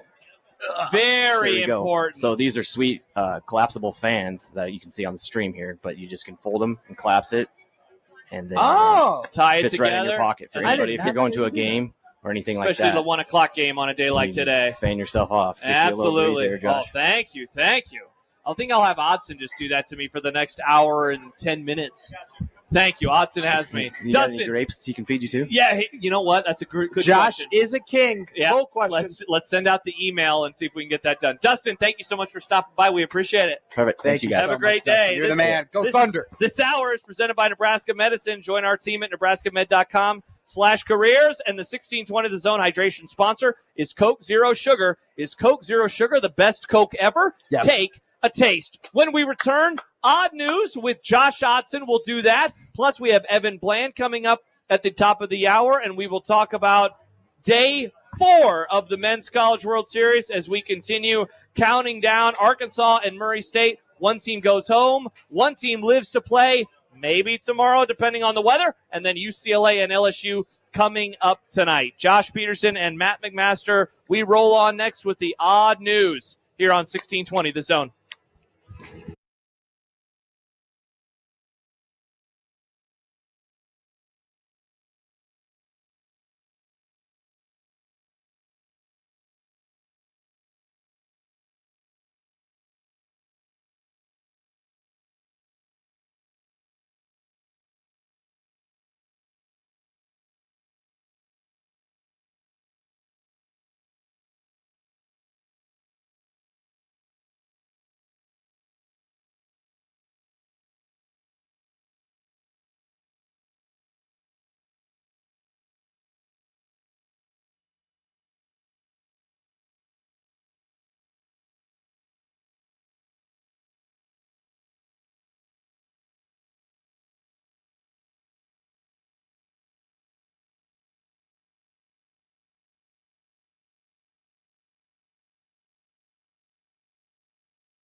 Where are we going to go today? That was our ringtone on my show that And now we've reached the point in the show where Josh Odson reads the peculiar, the bizarre, the comical, the odd news with Odd Son. Odd news, Odd Son. See what we did there? The odd news with Oddson.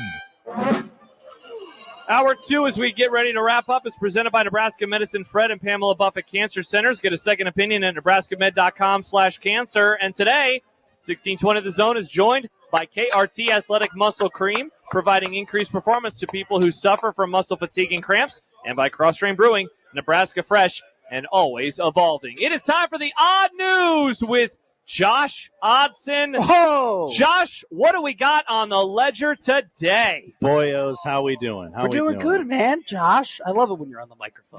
These have been in the hopper for a couple days. No, so- remember, we had always planned on not doing the odd news on the weekend. Nobody forgot. Well, Nobody made a mistake. Don't put it on Josh the internet. Odson. I did my homework on Friday night, like a Excellent. You spot Nice. pocket. You pocket the hopper. I pocked it and I unpocked it. NBA game finals, NBA finals game tonight. Easy for me to say. Yeah, I get Charles the marbles out your mouth. Charles Barkley has declared he's willing to gamble on the results of the finals. Can you believe this? That's not the odd part. I was going to say, that's not odd. Doesn't he have a DraftKings sponsorship? On Thursday, KOCO News in OKC reported on a local tattoo artist who has been doing free tattoos throughout the playoffs. Oh. You can see where this is going. Yeah. After each round of the postseason, Freeman has done a select number of free tattoos for customers entering his store in OKC.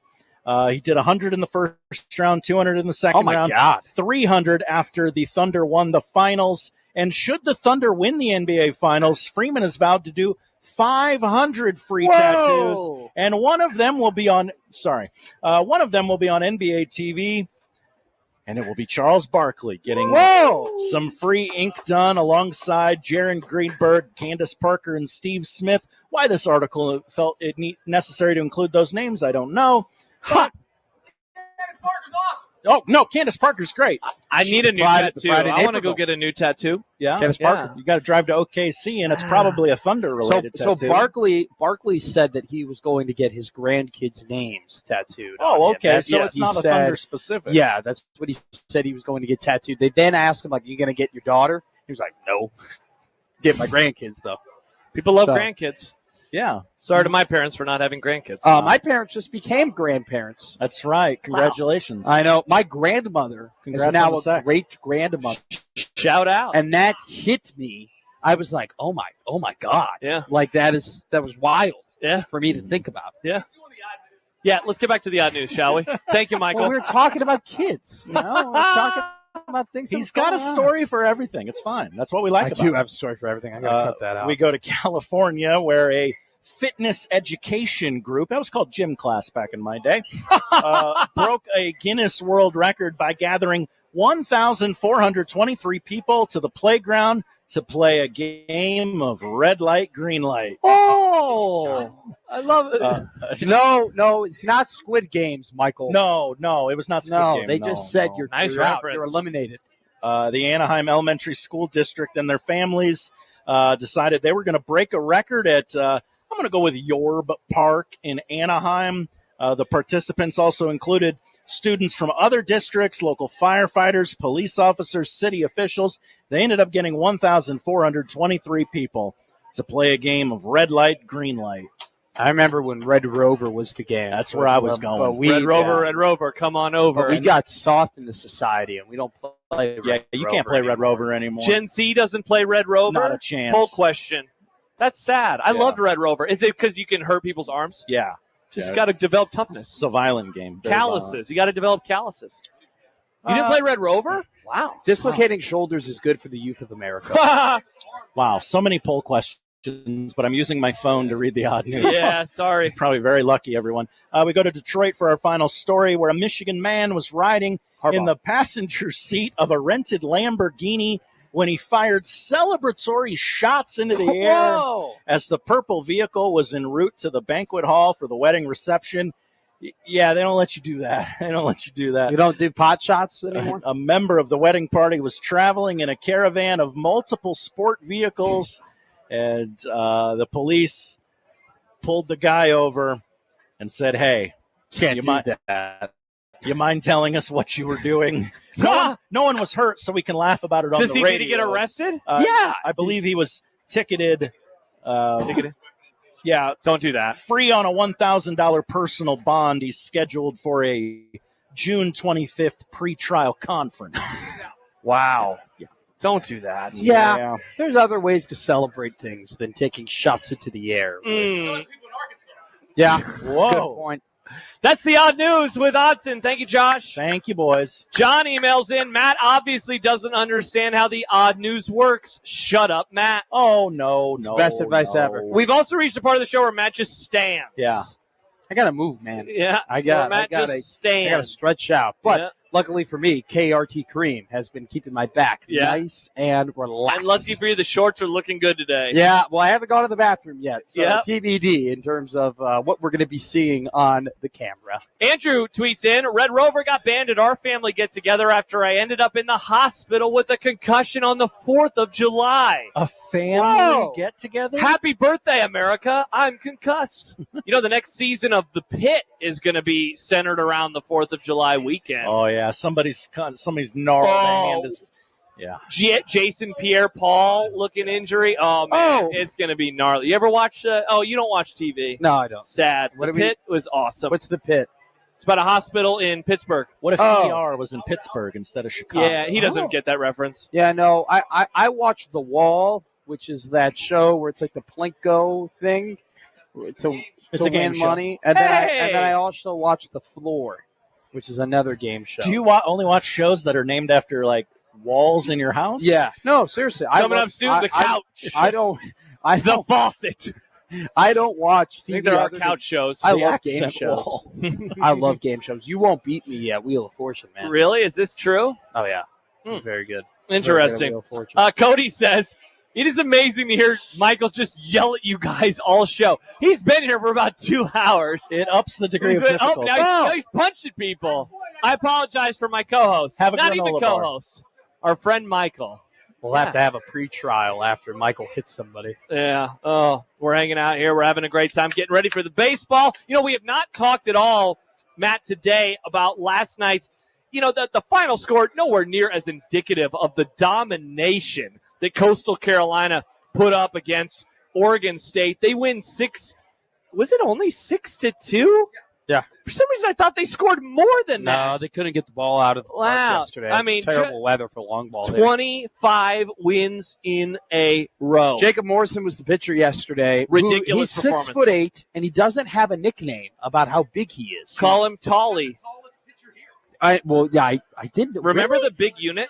He's got another one. How are you 6'8" and you don't have a nickname about how large? What do you want to call him? The Big Rig. The Big Rig. That's actually not too bad. I don't hate that one. There you go. Because remember, there was the big unit, and Randy Johnson, how tall was he? He's like 6'10". That guy was huge. He killed a bird one time. Jacob Morrison, henceforth, should now be known as the Big Rig. That's just what he is. That's what we're calling him. So they move on. Coastal Carolina feeling really, really good. They won't play until later in the week. Yeah.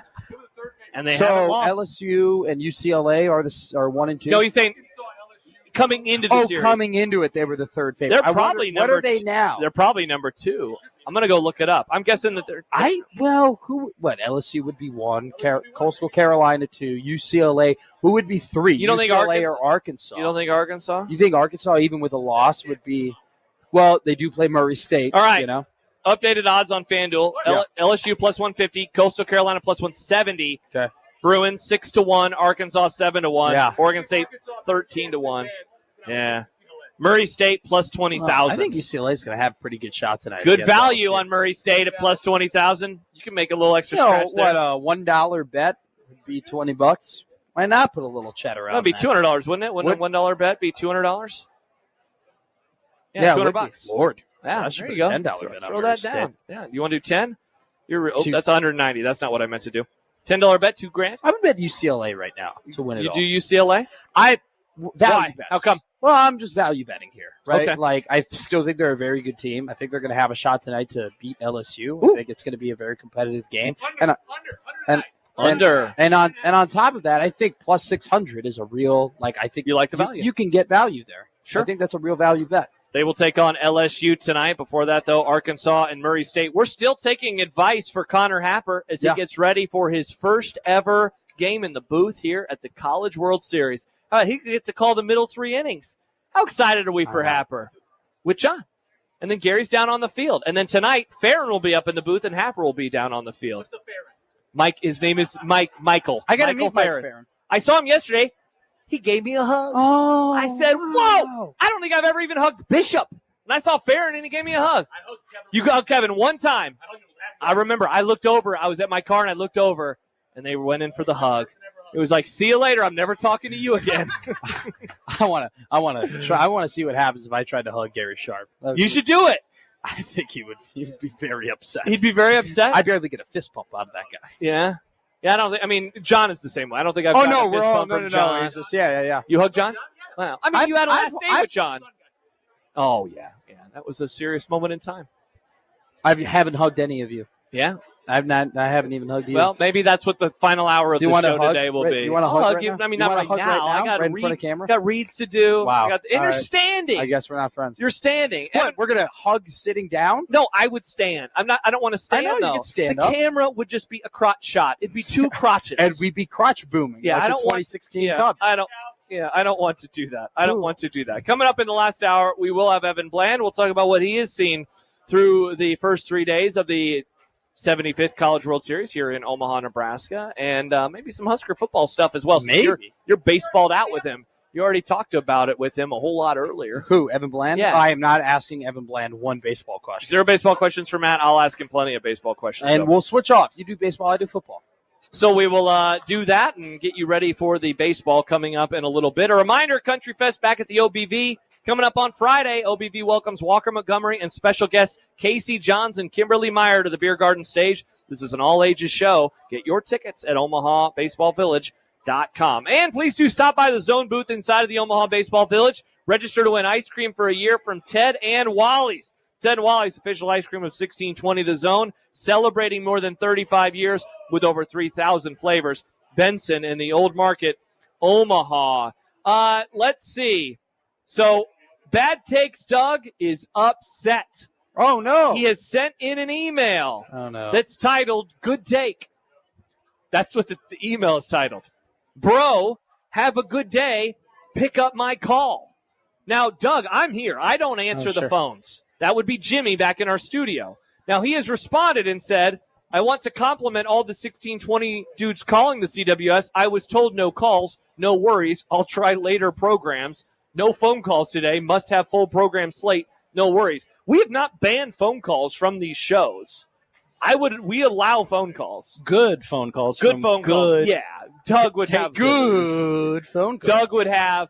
Doug would have horrible takes. But phone calls are allowed, so just an FYI for the future. I mean, 402-951-6. I love They got to be good. They got to be really good. Yeah, they got to be really good. It's got to be better than what we're doing Nope, here. now the phones are ringing. Or you can just make fun of Matt. Jimmy's got a lot to do. He doesn't need to be answering the phone. Doesn't need to be answering the phone. All right. I guess you just gave him permission to not answer. Well, that's perfect because it's just ringing. Poll question. Poll question. Should Jimmy answer the phone? All right, we'll tackle that poll question when we get to our last hour. But first, we're going to have an in-person conversation. Evan Bland, Omaha World Herald. I read all of this work at HuskerExtra.com, except for the College World Series work, which I've read at Omaha.com. Nope.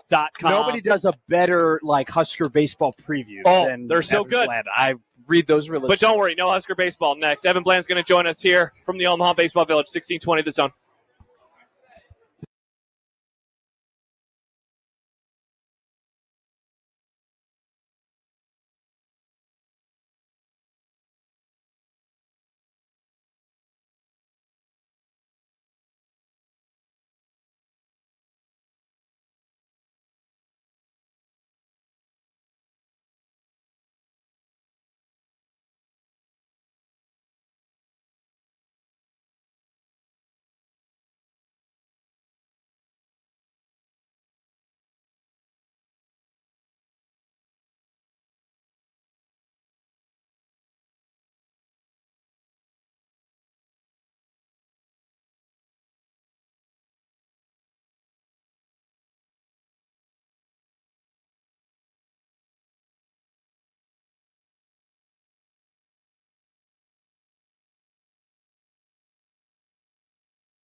Hosts for today's broadcast, Josh Peterson and Matt McMaster on 1620 The Zone. Beginning our third and final hour on day 4 of the 2025 Men's College World Series ahead of Arkansas and Murray State. We will be on until 12:40 and then send you up to the booth. John Bishop, Connor Happer on the call with Gary Sharp down on the field. And today we are joined by KRT Athletic Muscle Cream, providing increased performance to people who suffer from muscle fatigue and cramps, and by Cross Train Brewing, Nebraska Fresh and always evolving. A special in-person edition of the Zone Hotline is powered by the Sedora Law Group. Your outcome depends on what you do next, and that is where we turn our heads to look at Evan Bland from the Omaha World Herald, Omaha.com, and HuskerExtra.com, talking about the series so far. Evan, good afternoon. How you doing today? Hey, guys. Doing well. It's another hot one, so it must be CWS time. It's hot. It's toasty I need John Bishop doing the Harry Carey, being like, it's a hot one. Hey. Hi. How's your Harry Carey? You're a Cubs guy. Hey, how hot is it today? It's like you're on the surface of the sun. If the moon were made of spare ribs. I have a terrible Harry Carey. Cubs win. What do you make so far? 3 days in, one team eliminated, one team all the way into the winner's bracket of the 2025 edition of the CWS. I love it. It's, it was eclectic coming in. We had all these different conferences represented. Geographically, you've got teams from all over the country. And, it's been fun. I thought the first couple of days, especially, the games have been competitive and exciting. And, Murray State didn't win their first game. Maybe they'll win today. But they look good, I thought. LSU Arkansas was high theater a couple nights ago. SEC showed out. I think the fan turnout is as strong as it's been. I mean, you just walk around down here in the village, and you can't walk 2 steps without bumping into somebody whatever. So no, it's great. It's a reminder. I feel like on this 75th anniversary of the event being in Omaha, it's really a reminder, I think, of how the event continues to grow. It's truly home downtown now. I think we put that debate to rest a couple of years ago. Oh yeah. Rosenblatt was great. It has a place historically. Sure. But this place, it's like when you move to a new house and it becomes your home, and that's what this has been, and it's really cool to see it continue to grow and thrive. So for Husker football in 2023, I told you I'm not asking baseball. Are you really doing this? I haven't. I talked to him about baseball today. Okay. Do you want me to do the baseball questions and then maybe we turn it to football at the end? I literally said this before we went on the air. I thought that was a bit. No, this is no.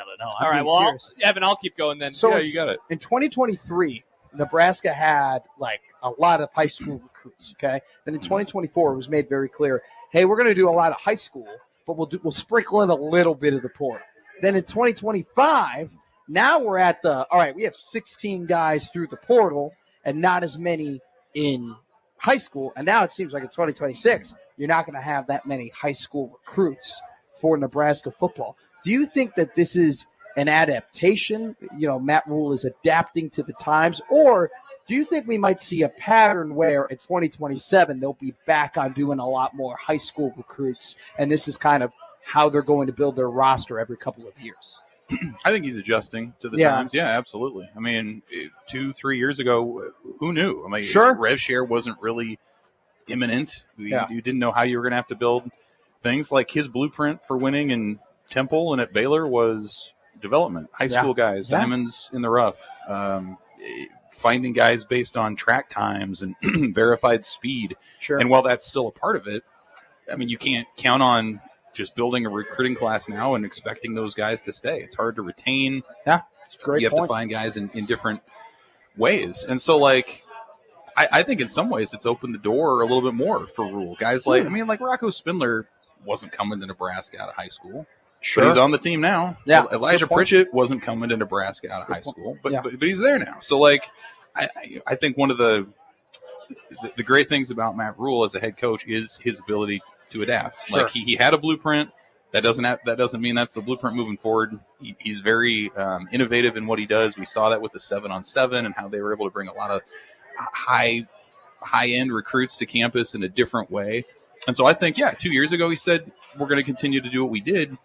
The way the portal's gone, the way Nebraska is going to resource football, I think he's smartly looked at the terrain and said, hey, we're going to be in contention for these top guys that are transferring. And we saw that even some of the players they didn't land, they were in the final 2 or 3 for guys that went to Oregon or wherever else. So, yeah, I think this is – you're going to continue to be light on your feet, but I think this is probably the way we're going to see it, probably close to a 50-50 split in high school and portal recruiting moving forward. Yeah. Evan Bland joining us from the Omaha World Herald for his strangest interview of all time, because now we go back to the Men's College World Series.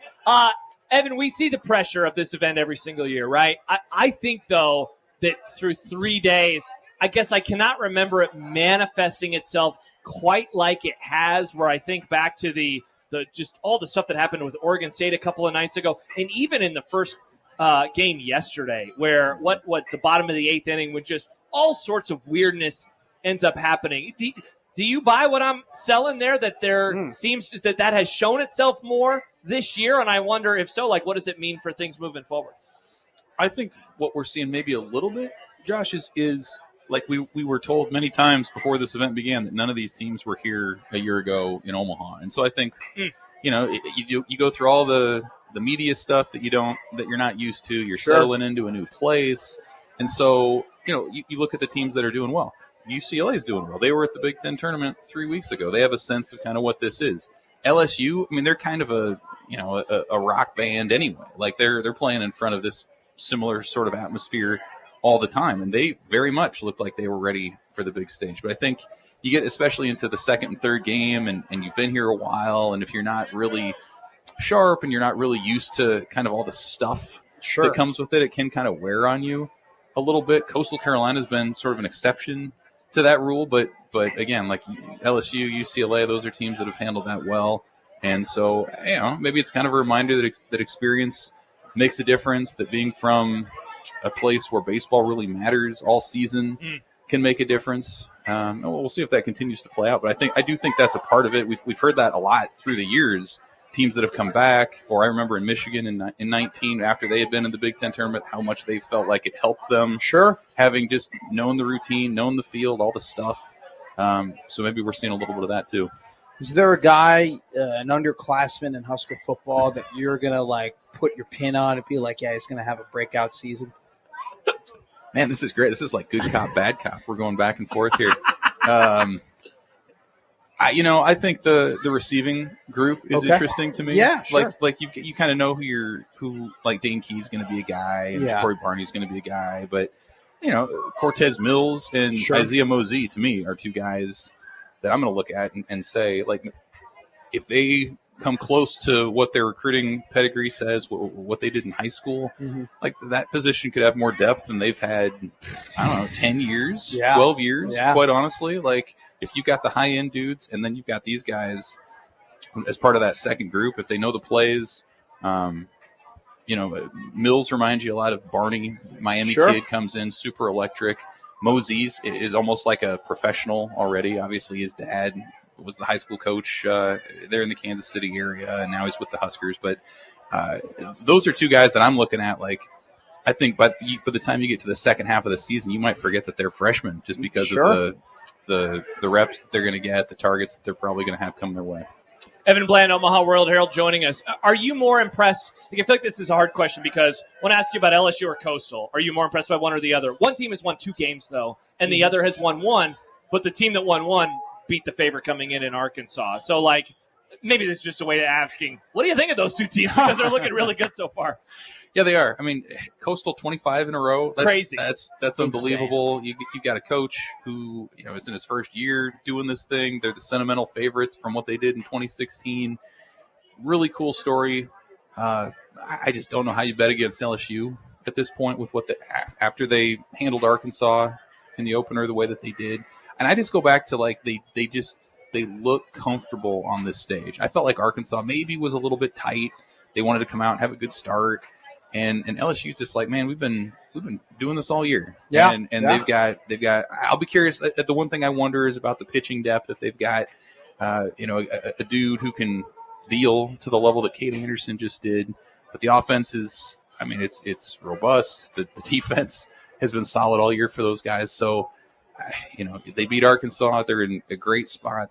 If they can handle UCLA, they're obviously in an even better spot. But I just think that the depth of talent that they have, the fact that they actually still have, I think, a third of their roster was still on that national championship team from 2 years ago. So they've got the experience factor a little bit more than everyone else, too. They're awfully hard to bet against right now. So with the 2027 recruiting class and how well that they're sticking with recruiting right now, like, I feel like there's an added element of pressure for Matt Rule and Husker football because there are a lot of people who think that they're going to have success this season with what they're showing them and the recruiting pitches, but we actually have to see them do that, and they need to win 8-9 games. So these recruits are like, all right, this is actually happening. I want to join that.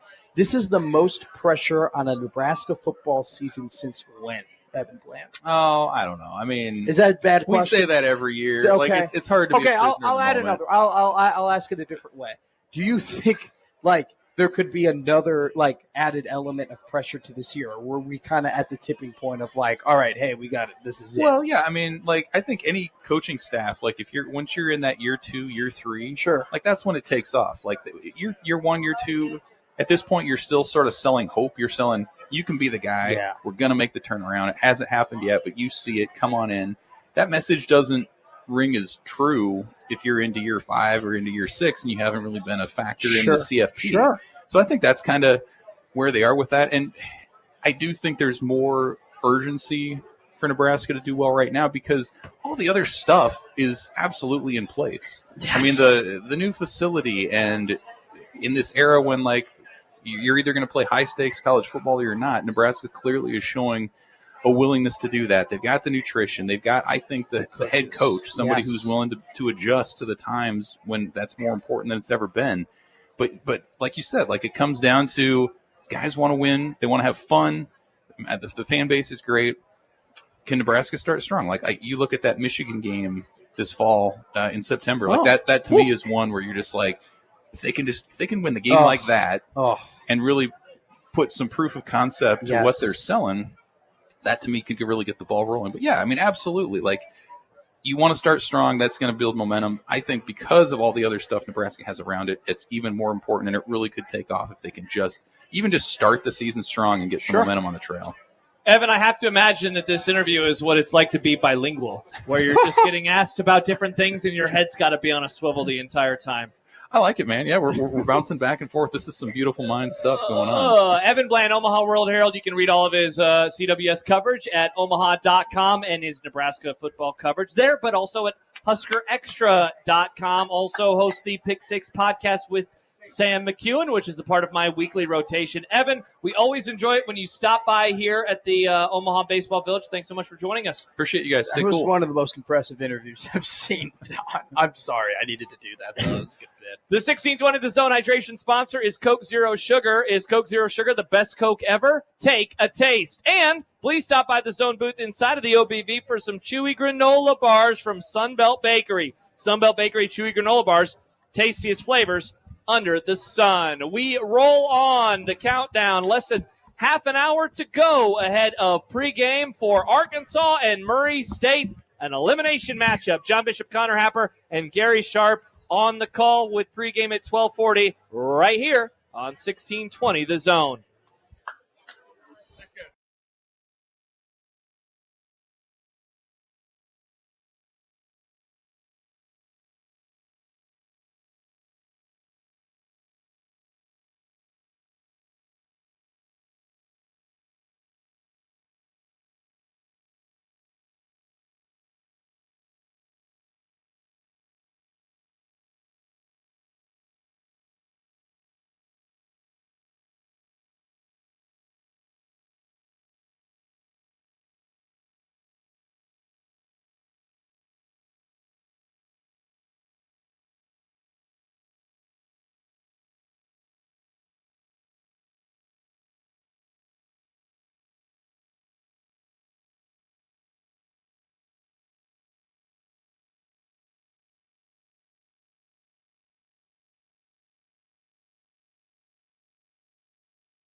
Access Bank on 1620 Mitchell's going to come over and take some photos.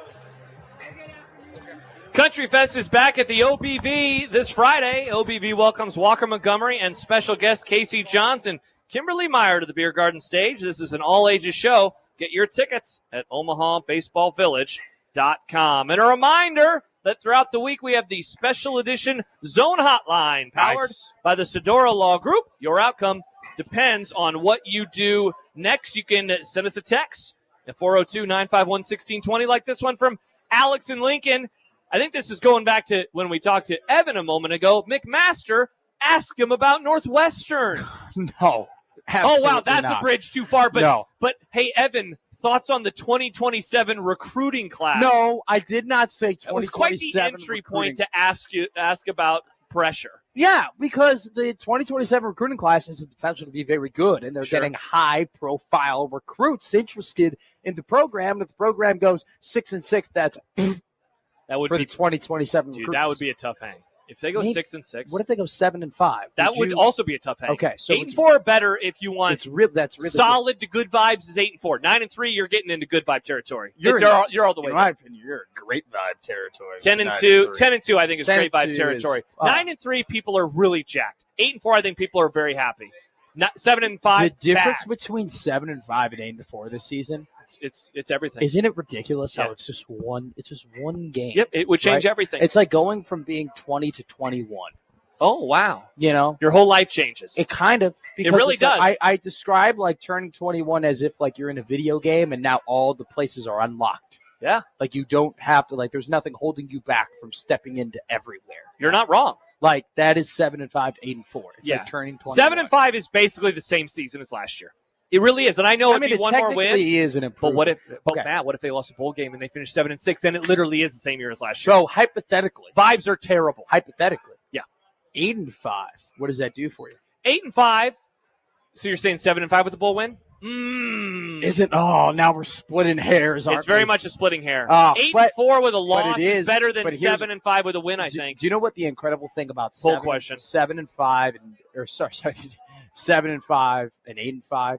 The difference is like the A win. people. Well, no, yes, clearly, but the people who don't, because there are people who don't already like rule. So the Dude, people, There's a lot of them. there's a lot more than I thought there was. There's a if lot I'm of 'em. being honest with Well, and you're leading the train. Remember when Gary announced you as his new co-host, and you were like, "I gotta tell you, Gary, this rule guy." And No. you went on like a 10-minute rant. I went on a 10-minute rant about Satterfield. I didn't go on a 10-minute. I thought rant it. about I rule. thought it was rule forward. You know, it's like you take a drink of something. You're like, this is cherry I am forward. very much like, if we were to put me on a spectrum of where do I stand with Matt Rule. Thank you. I appreciate that, Josh. I would be leaning toward, yes, I'm in support. Like, I think what is happening is good. But I am not leading the train, okay? Like, I am not, like, the conductor of it. I think we're in good vibe territory. But I am not, like, convinced he is the man and this is going to go great. And, like, there's no Well, what does shot. that mean, though, right? What is he's the man and goes great? Is that like conference championship? That's like making he's the playoff? still the coach in 8 years, and Nebraska is like consistently I'd be stunned. making. I wouldn't be stunned. You just said that you don't think he's that, but yet you wouldn't be stunned. I wouldn't be stunned. There's a difference. Really? Between, no, I Why wouldn't. not? Why I- not? Because he's got. What is stopping Nebraska from like 8 years from now? They are consistently like in the hunt to be in the college football playoff. Like, what is really holding them back outside of geography that doesn't allow you to get the best? I was going to recruits say every talent. year. Talent is the first place I always But go. why can't they beat Iowa? Why can't they beat Iowa? B-E. Oh, that's a solid goal. Yeah, like that's what kind of Iowa is. Like in this day and age, what Iowa has been the last decade, like they would be consistently winning 9, 10 games, 8, 9, 10 games. But being outside in of the contention. 2015, would they have been in the playoff? I don't know. We would have to go back and I don't like, think they look would. at a 16 team. Yeah, I don't think they would have. Are you for sure on that? I'm not for sure, but I mean, they like in 2021, I think they finished 10-2, but they would have been just inside the top 16 before they lost in the Big Ten championship game. Okay. Now, I guess you know what? In this new world, would they play in the Big Ten championship game? How much are they docked? You know, like all those types of things. So Exactly. yeah, they're certainly adjacent. Like there's no reason why like they're adjacent. to me, I wouldn't be shocked. I would not be stunned if Matt Rule is the coach 8 years from now, and they are consistently winning like 9 games, 10 games, 8 games, whatever, and like Novembers matter and Decembers matter, and you're fighting to make the playoff year in and year out, I wouldn't be shocked. Now, do I expect that? No, I do not expect that. John doesn't either. Emails in. You can put me down as not liking that coward rule. Yeah. So what the point being, though, the whole 8-5 thing, if they were to go 8-5, the people who don't like him already would dismiss it. They were like, oh, they went 7-5. Bowl wins don't count. And the people who do like him are like, he won 8 games. He won 8 games. We haven't won 8 games since this. I think Nathan nails it.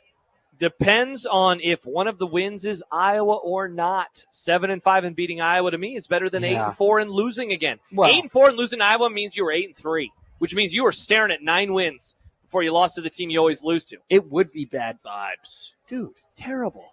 So you would rather be 7-4 and beat Iowa? Yeah. Well, that'd mean 8-4. Yeah, exactly. Yeah. Yeah. Then 8-3 and losing to Iowa. I'm happy about that. I'm happy that's a statement. You know why I'm happy that's a statement?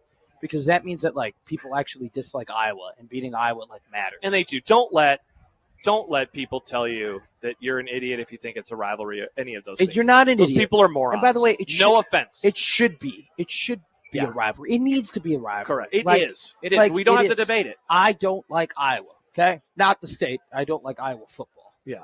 Okay. And That's the people. fine. You don't like the people. You don't have to like everybody, right? You don't. Can dislike. You It's can okay. dislike teams and It's sports. programs and colleges. It's So, sports. yeah, exactly.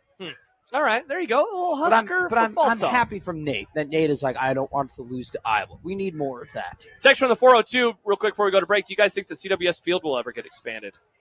I hope not. I hope that. I don't think the CWS, the whole tournament, probably. Everything does. But this event, 8 is the perfect number of teams in terms of trying to do the weekend. Like, they don't want to make it bigger. No. USC, so your show, you nailed it with how good the format is for college baseball playoffs. Oh, yeah, it really is. Yeah, because we had a dumb debates question. Does college baseball have the best tournament in terms of you usually get the best teams, but you also have weird, wacky crap But it along the also way? allows the sport to be the sport.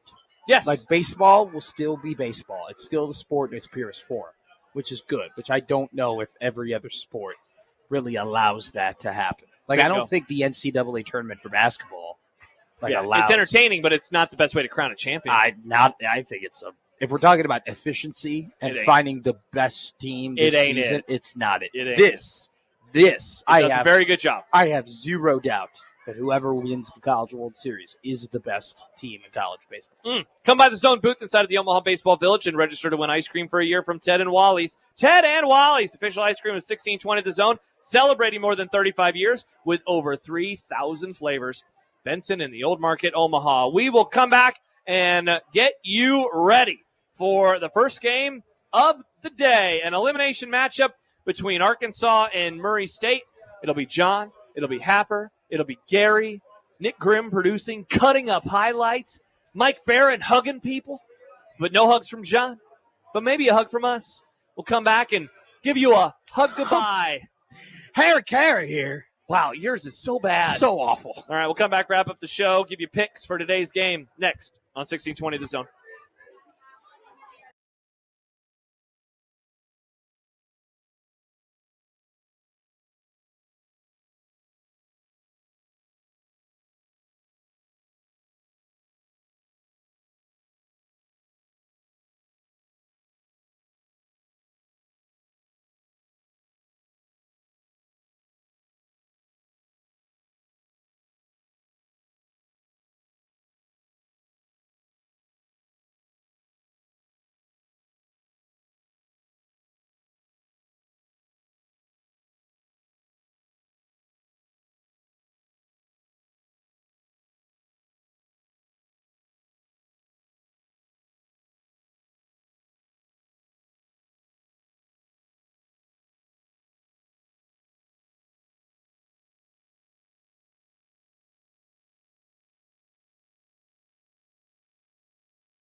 One more reminder on today's special edition of the Connor Happer Show to stop by the Zone booth at the bullpen inside of the Omaha Baseball Village and register to win a 1620 The Zone prize pack of KC Royals Porch tickets and ice cream for a year from Ted and Wally's. 13th and Mike Fahey. The wind has arrived as we get ready. Like that's why I didn't have my table littered with things. Yep, indeed. The winds of change. Nice. Look at you. You know what won't ever come out?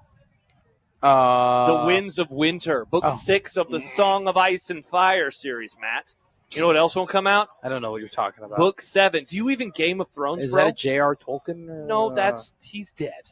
Oh. Yes, he will not be writing a new book because he's dead. Yeah, he's got you there. Who is that? No, this is George R.R. Martin, Matt. What is with these authors and like the middle initial?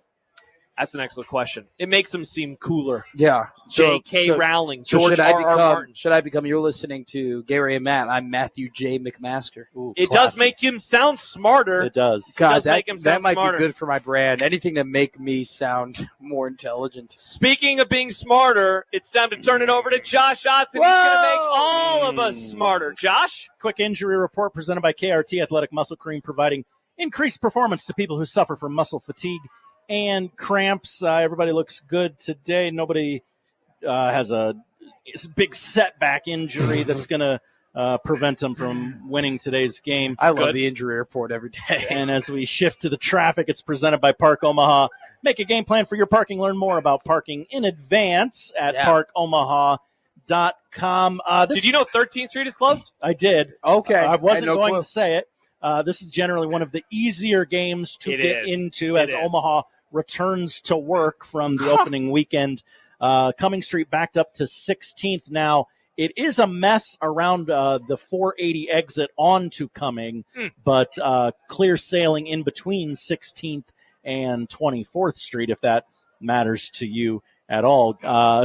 Traffic today presented by what does it matter if the middle is smooth, if the beginning what is does it matter if you're at 60th and Dodge? What does it matter to you? Well, not all of us take the worst way into the stadium, Matt. Not everybody gets in as quickly as I got in. Traffic presented by Park Omaha. Make a game plan for your parking. Learn more about parking in advance at parkomaha.com. Josh. Thank you, Josh. Thank you, Josh. There's a great bit in here where Otson in the traffic report is like 144th and Dodge looking good. Looking real good. Real clear. Smooth sailing right now at Westroads Mall. If you're no at troubles if you're coming in from Gretna. If you're at today. 150th and Center, you are clear as day. Folks, if you're in Iowa City, I mean, you're 4 hours away, but it looks like it's fine. I'm actually getting phoned in here that Manhattan is backed up. Bangladesh, a little busy right now, but it's also after midnight. But Michigan Avenue, clear as day. So Big delays at Heathrow. If you want to see the bean, you're more than welcome to. Who's going to win? It's Arkansas. I like. Wow, he says with such sadness. Well, Murray State's a good story, and I like the racers. And there's nothing better than a group of men coming together and doing things that people didn't think they could do. Oh wow! But unfortunately, Arkansas is gonna ruin that. I agree. I like the Hogs to get it done today and move on into a matchup. Fingers crossed tomorrow night versus the loser of tonight's UCLA and LSU game. We will be back on between game 1 and ahead of game 2 a little bit later on. We never got to Bill Belichick in North Carolina from an on-field perspective. We never got to that Bill Belichick thing. We never did. We never did. So we'll do that in between games, and we'll talk some other baseball stuff. It sounds like Austin Jacobson might stop by and say hello as well at some point. I feel like that's a running bit now because every day it seems he's like Matt Austin Damon. Jacobson. He's like Matt Damon. Well, we just did every movie. We did. I did wear the sunglasses he gave me this morning on my walk with Mr. Banks. I know that I'm going to lose these sunglasses at some point, so I have the sunglasses he gave me in my bag when that happens. Behind the bag. That's the backup. That's like a behind the bag. Sounds like a really good sport movie that hasn't come out yet. Or it sounds like what Vin Scully said during the World Series. You got a Vin Scully? Behind the bag, it gets through Buckner. Cubs Here comes win. Knight, and the Mets win it. Cubs win. Cubs win. Wow, so bad. All right, when we return later, we'll also work on Harry Carey. Your Harry Carey impression. All right, we're about to send you up into the broadcast booth. In all seriousness, super excited for Connor Happer. Buddy. debut in the booth. Have a great call, Happer. John, Gary, you guys do well as well. Yeah, whatever. Nick Grimm, Happer, let's go, baby. turn the volume up and down at the proper volume. We'll be back in between games, and we hope that you join us, whether it's via the internet or the radio or your phone, whatever. YouTube. ZoneTV.live, and we'll be there later on today. Enjoy the baseball. It's Arkansas and Murray State coming up next with John Happer and Gary. For Jimmy Chavez back in our 1620 The Zone studio. For Josh Hodson and my partner, Matt McMaster, I am Josh Peterson. Thank you for joining us. We'll talk to you a little bit later on. Enjoy the really hot Monday. Thanks for listening. Goodbye. Bye.